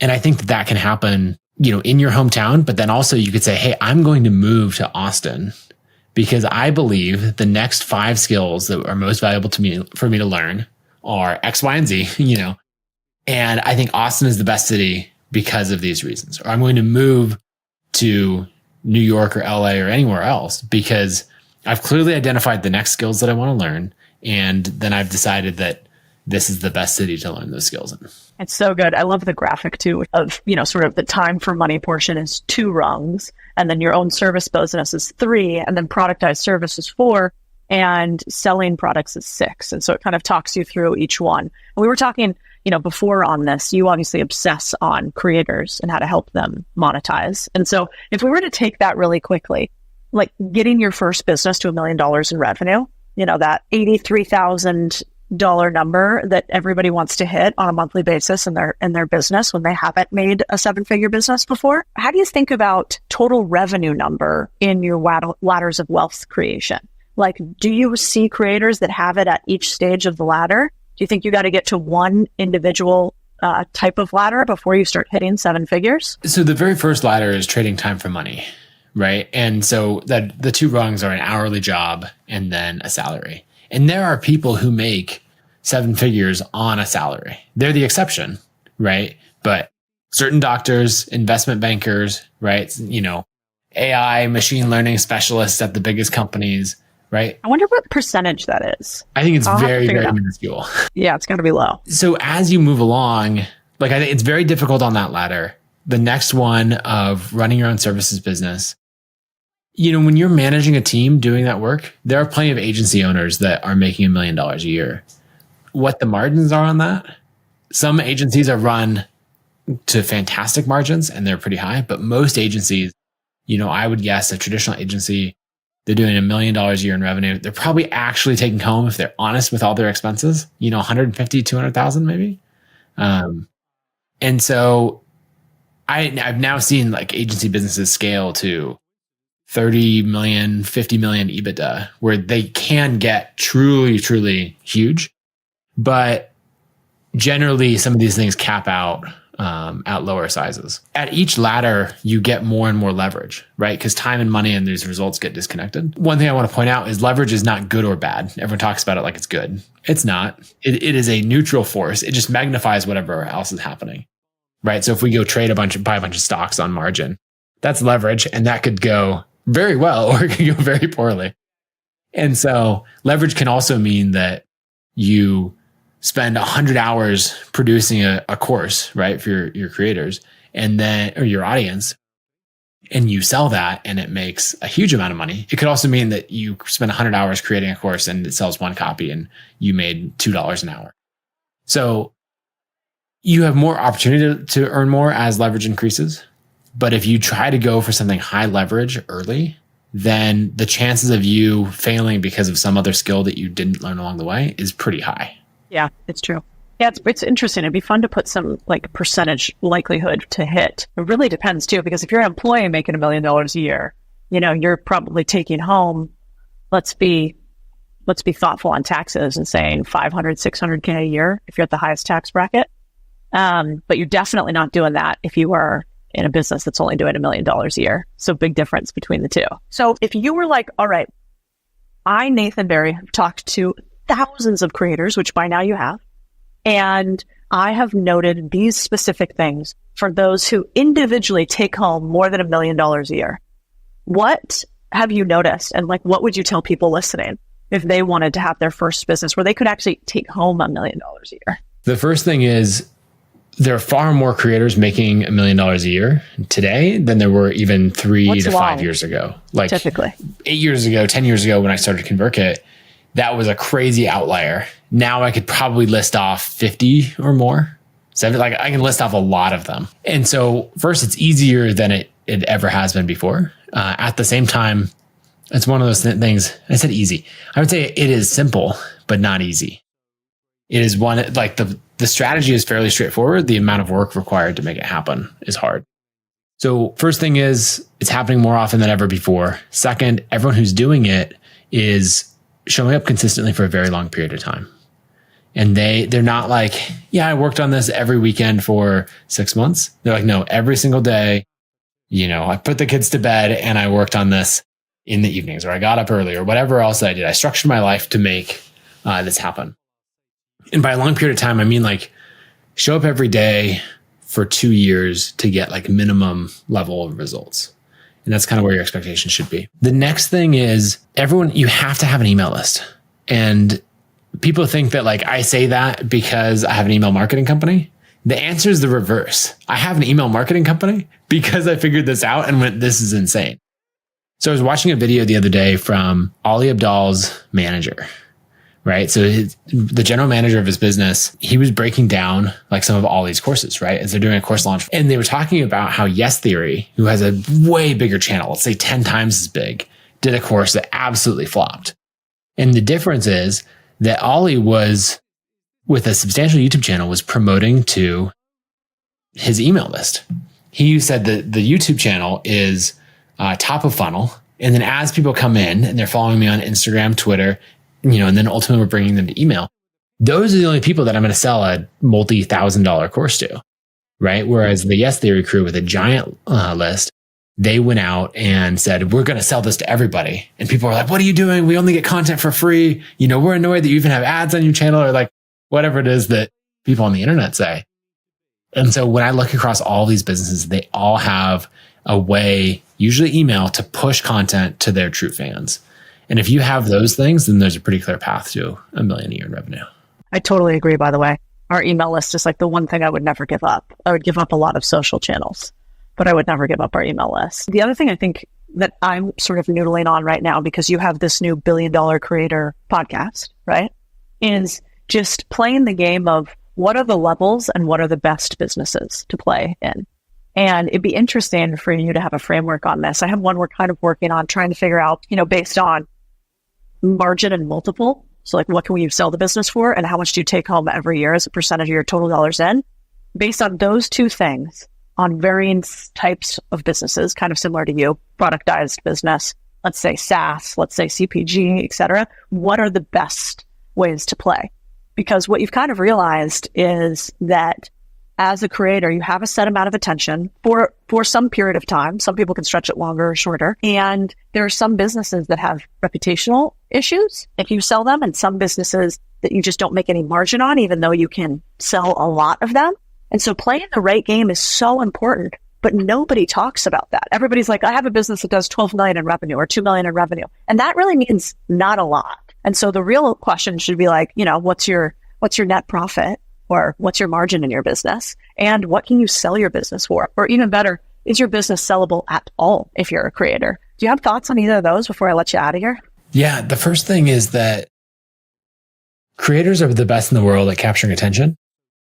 And on one hand, they're great at monetizing it, right? We talk about the creator who makes $1 million a year, and that's insane, right? They're making more than most doctors who went to school for 8 years for this one thing and worked their way all the way up the ladder. And a creator's like, yeah, I've been doing this for 3 or 4 years, and there's $1 million, at high margin with good tax incentives as a small business owner and all that. But I see audience after audience that is under monetized, making $1 million a year and crazy under monetized. One of my favorite examples is Mark Sisson, who he had a blog called Mark's Daily Apple. It's still around, but in 2014, I think he had about 150,000 subscribers on his email list. And I estimate he was doing between $1 and $2 million a year in revenue. So amazing business, wildly successful. And he is monetizing through some digital product sales, advertising, affiliates, that kind of thing. Pretty traditional playbook. And if you think, okay, 100,000 subscribers, 150,000 monetized to a million or 2 million, that's pretty good. But what he ended up doing is saying in his audience, they kept saying to him like, hey, we want paleo friendly, not just recipes, but we want to buy the products. Like, just let me buy an avocado oil mayonnaise. Like, don't teach me how to make it. And so he ends up starting Primal Kitchen. He builds it, uses the email list to kickstart it and launch all of that. And then in 2 years, he sells it to Kraft Foods for $200 million, which is mind blowing on several levels. First, the $1 to $2 million a year that he's making, like, that's fantastic. And then he goes and creates 100 years worth of value, or 200 years in 2 years. Then the other thing is, since I know your audience loves thinking about taxes, he would be paying ordinary income on that $1 to $2 million a year, long-term capital gains on that 200 million. So it's like, wait, you're making 100x as much and you're paying half the taxes? Like, and so when you think of, anytime I see an audience and I see a creator earning a great living, I look at it and I go, okay, what's the thing that they could build that has long-term enterprise value that they could then sell? For me, that's ConvertKit, right? I have an audience teaching designers, content creators, all of that. I'm building a software company that software is valued at great multiples. That's my, $1 billion play. But you see it all across the board. Celebrities are doing it like crazy. Creators are doing it. And it's because people are understanding the fundamentals of business now on a different level than ever before. Yeah, I totally agree. I think about that a lot too, because a lot of people on the internet actually don't like when people sell info products and courses. There's like terminology around that, and what I think is so funny is, since I'm a finance creator, is how much more money I would make if I just raised money and invested in like way more deals. I would take 2 and 20. I would take 2% of every dollar up front, and I would take 20% of all profits over a hurdle rate. And so that is a very easy $1 billion play. And I shouldn't say easy, a simple $1 billion play that's been done a million times. But actually what's more valuable for the audience is the ability to learn how to do it. And so I think a lot about what's the right monetization structure for you as a creator, and then for the legacy that you want to have. I don't think people learn that much or get that much value from having another fund to invest in that has like a 5 to maybe, if they kill it, 20% annual return. Like, that will change nobody's life. Even people who have millions and millions of dollars. It doesn't change anybody's life except in the business that you're doing on the employees that you have. But if you teach people how to do it, then it can change somebody's life. That's why I do it this way.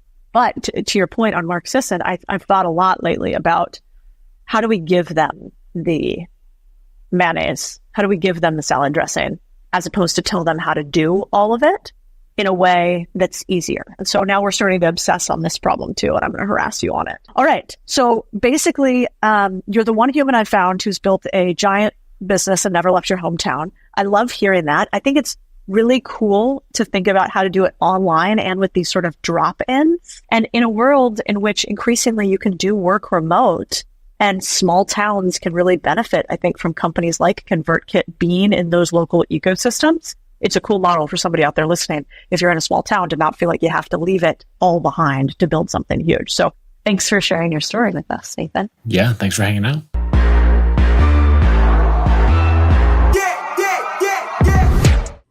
All right, so now we can transition to CEO story time, and I'm really excited about this because we had a conversation before this, and you were saying you actually had some regrets about hometowns.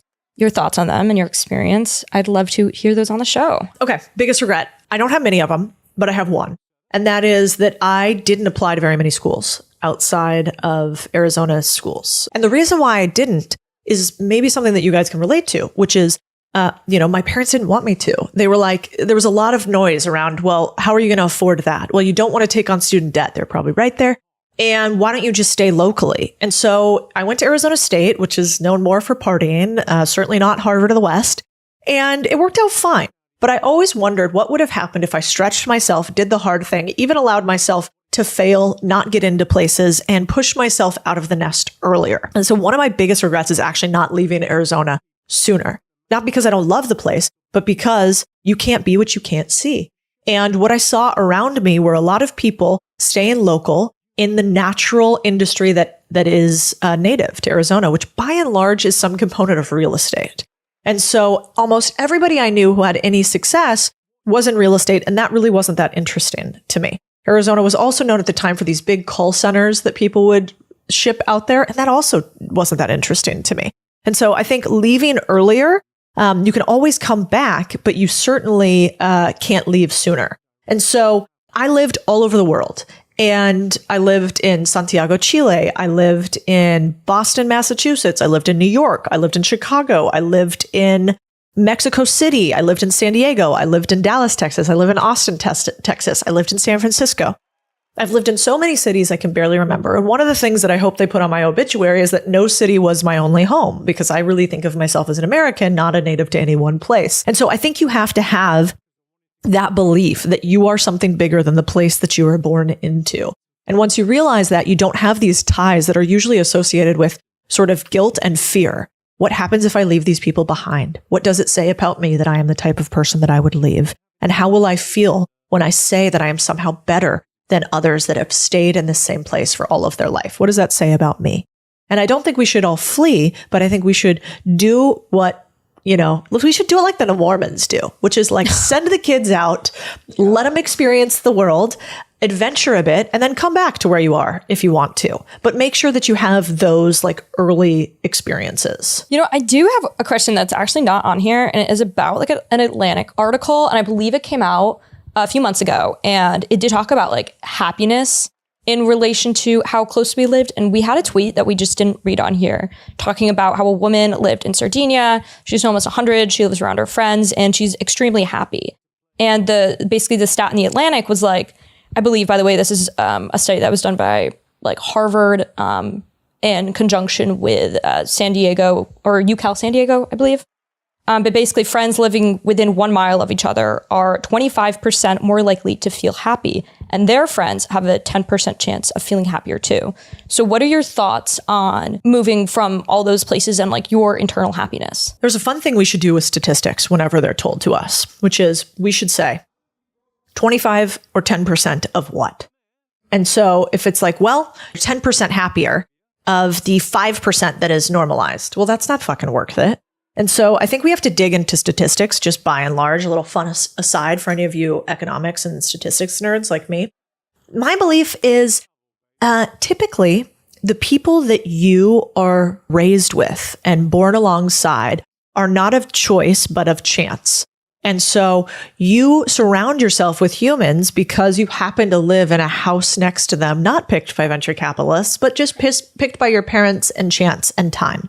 And so when you actually grow and you are systematic about choosing your own friends, not because they happened to be in some school alongside you, I have to imagine that those relationships are tighter, stronger, and more propelling.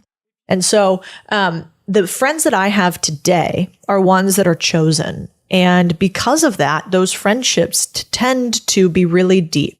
The second thing I'll say is I watch my husband, who was in the military and went to the Naval Academy. And friends that are forged through difficulty are incredibly strong bonds. It's really interesting when you have shallow friendships based on those you went to school with and where you are locally. Have you ever had those conversations where you sit with somebody that you went to high school with? And what do you typically talk about? The past. How did it used to be? Remember that one time. You're not thinking about the future. And so I would push back on this article and say, absolutely, you want friendships and close associations, but choose them wisely. Cultivate them like you would a garden as opposed to a slew of weeds that just happen to be grown there. And if you do that, something kind of magical happens, which is that you find humans that are aligned with the things that you actually like in life as determined by you, the adult version, as opposed to chance through school. Yeah. And I guess on that, I also have another question just talking about hometowns. So I've noticed, especially since the pandemic hit, maybe this has to do with the rise of like cottagecore stuff on the internet. People are moving to smaller towns, which is like what we've been talking about, and romanticizing their lives out there. I went to Hudson, New York recently, 2 hours outside of New York City. Cutest place ever. Could totally imagine myself living there. Do you think like with the rise of people kind of normalizing living in places that aren't these cities like Austin, SF, New York, that people are going to start staying in their hometowns more? That'll be interesting to see what happens. Seems to me that you go to population dense and opportunity dense cities to start, grow, and proliferate your ability to have optionality. AKA, I'm not sure what I want to do, but I want as many options in order to do it. And in order to get that, you can't do that if you're in Waco, Texas, typically, or if you're in Piedmont, North Dakota. Your optionality is going to be limited locally. And perhaps because of the internet, you have wider optionality, but still that hand-to-hand combat is really important. And so I imagine many of us will be in population dense cities. And then as we establish ourselves, our credibility, we already have our networks, then we can move out more remote. And we will have this cycle again with our children. So our kids will grow somewhere that they will need to leave in order to have the next stage of growth. But yeah, I mean, I think all of us, I was just texting a group of friends yesterday who are all like high performing women.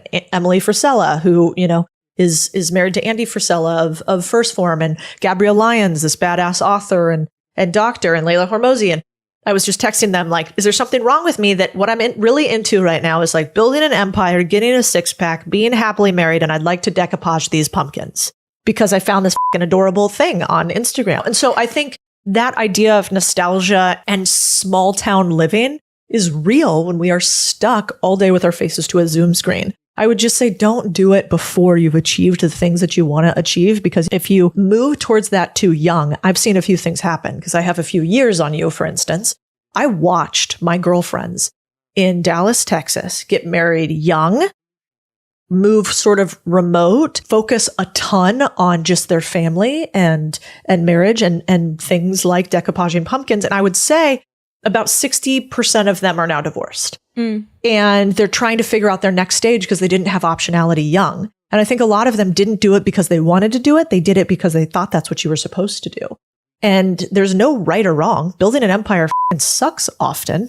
Running a family and being married can suck often too. And so no right or wrong, but just make sure that you're not diminishing optionality too young. You want to have, I sort of think about it like when you go out and you move rural, you have to think about the number of human interactions you have every single day. And then think about those number of human interactions as network points, sort of like nodes that we talk about on electronics. Well, you want as many nodes as possible early because those nodes then connect to other people. And every time you have some sort of singular interaction, it inspires something. And so I like to make sure that people don't limit themselves way too early. No, that makes a lot of sense. I think that's really good advice for young people. Yeah. Now, that said, I had something that I thought if you guys will let me, I would read to you all today. We have a newsletter called Contrarian Tinkering that's basically like my little thoughts of the week, because the truth of the matter is, do you? There's no such thing as should. There is only a such thing as want and need. And very few things are needs. Breathing, eating, paying bills, taxes, and dying is about all I got. And so if you don't want to leave your hometown, this is not an episode to say that you should. I really hate the should word. And so I wrote a little love letter to my hometown and I thought I'd share it with you. My Arizona is different. It isn't the green golf courses laden with tourist traps. It isn't the Scottsdale made for partying and spray tans. It isn't the better tax code and the Californians scrambling. My Arizona is wild. It's thunderclaps so loud they shake the house. Heat so hot your shoes stick to the asphalt. Rain so heavy the smell of creosote rubs off on you. A state where the very electricity in the storm sets your hair on edge and the dust storms are so big they block out the sun. We do nothing halfway. We're not a 40-mile-an-hour crew. We're 0 to 120. Whether it's our gun laws, our real estate market, or our hot sauce, ain't nothing mellow around here. The Texans like to say that they're the toughest in the West. Well, Arizona is where Geronimo surrendered. It's the land where the OK Corral saw the Wyatt Earp battle. The land where the West didn't need 10-gallon hats. I'd give those big sky Lone Star states a run for their money. A seemingly little state with a big attitude. That's my Arizona. Just because it's a land you left doesn't mean it's a land you don't love. Never confuse the two. All right, that's a wrap on today's episode. I hope you gained a little piece of wisdom, perhaps, about what it means to travel beyond the places that you've known before and the person that you were when you lived there. If you liked this episode, give us a little love. You know what we'll do? We'll give you 10 of my favorite little snippets if you write and review the podcast. Link is in the show notes. And if you DM us on Instagram at Codie Sanchez, I will make sure that you get my little diary that nobody else does. Tell me if you end up leaving your home state. All right, that's the deal. Don't be a deal breaker. Make sure to review the show. See you guys next week. You know that I got it, no need to look all in a bag. Stunting like this cause I work so hard, I'm the best, I only speak facts. If I say that I have it, you know that I got it, no need to look all in a bag.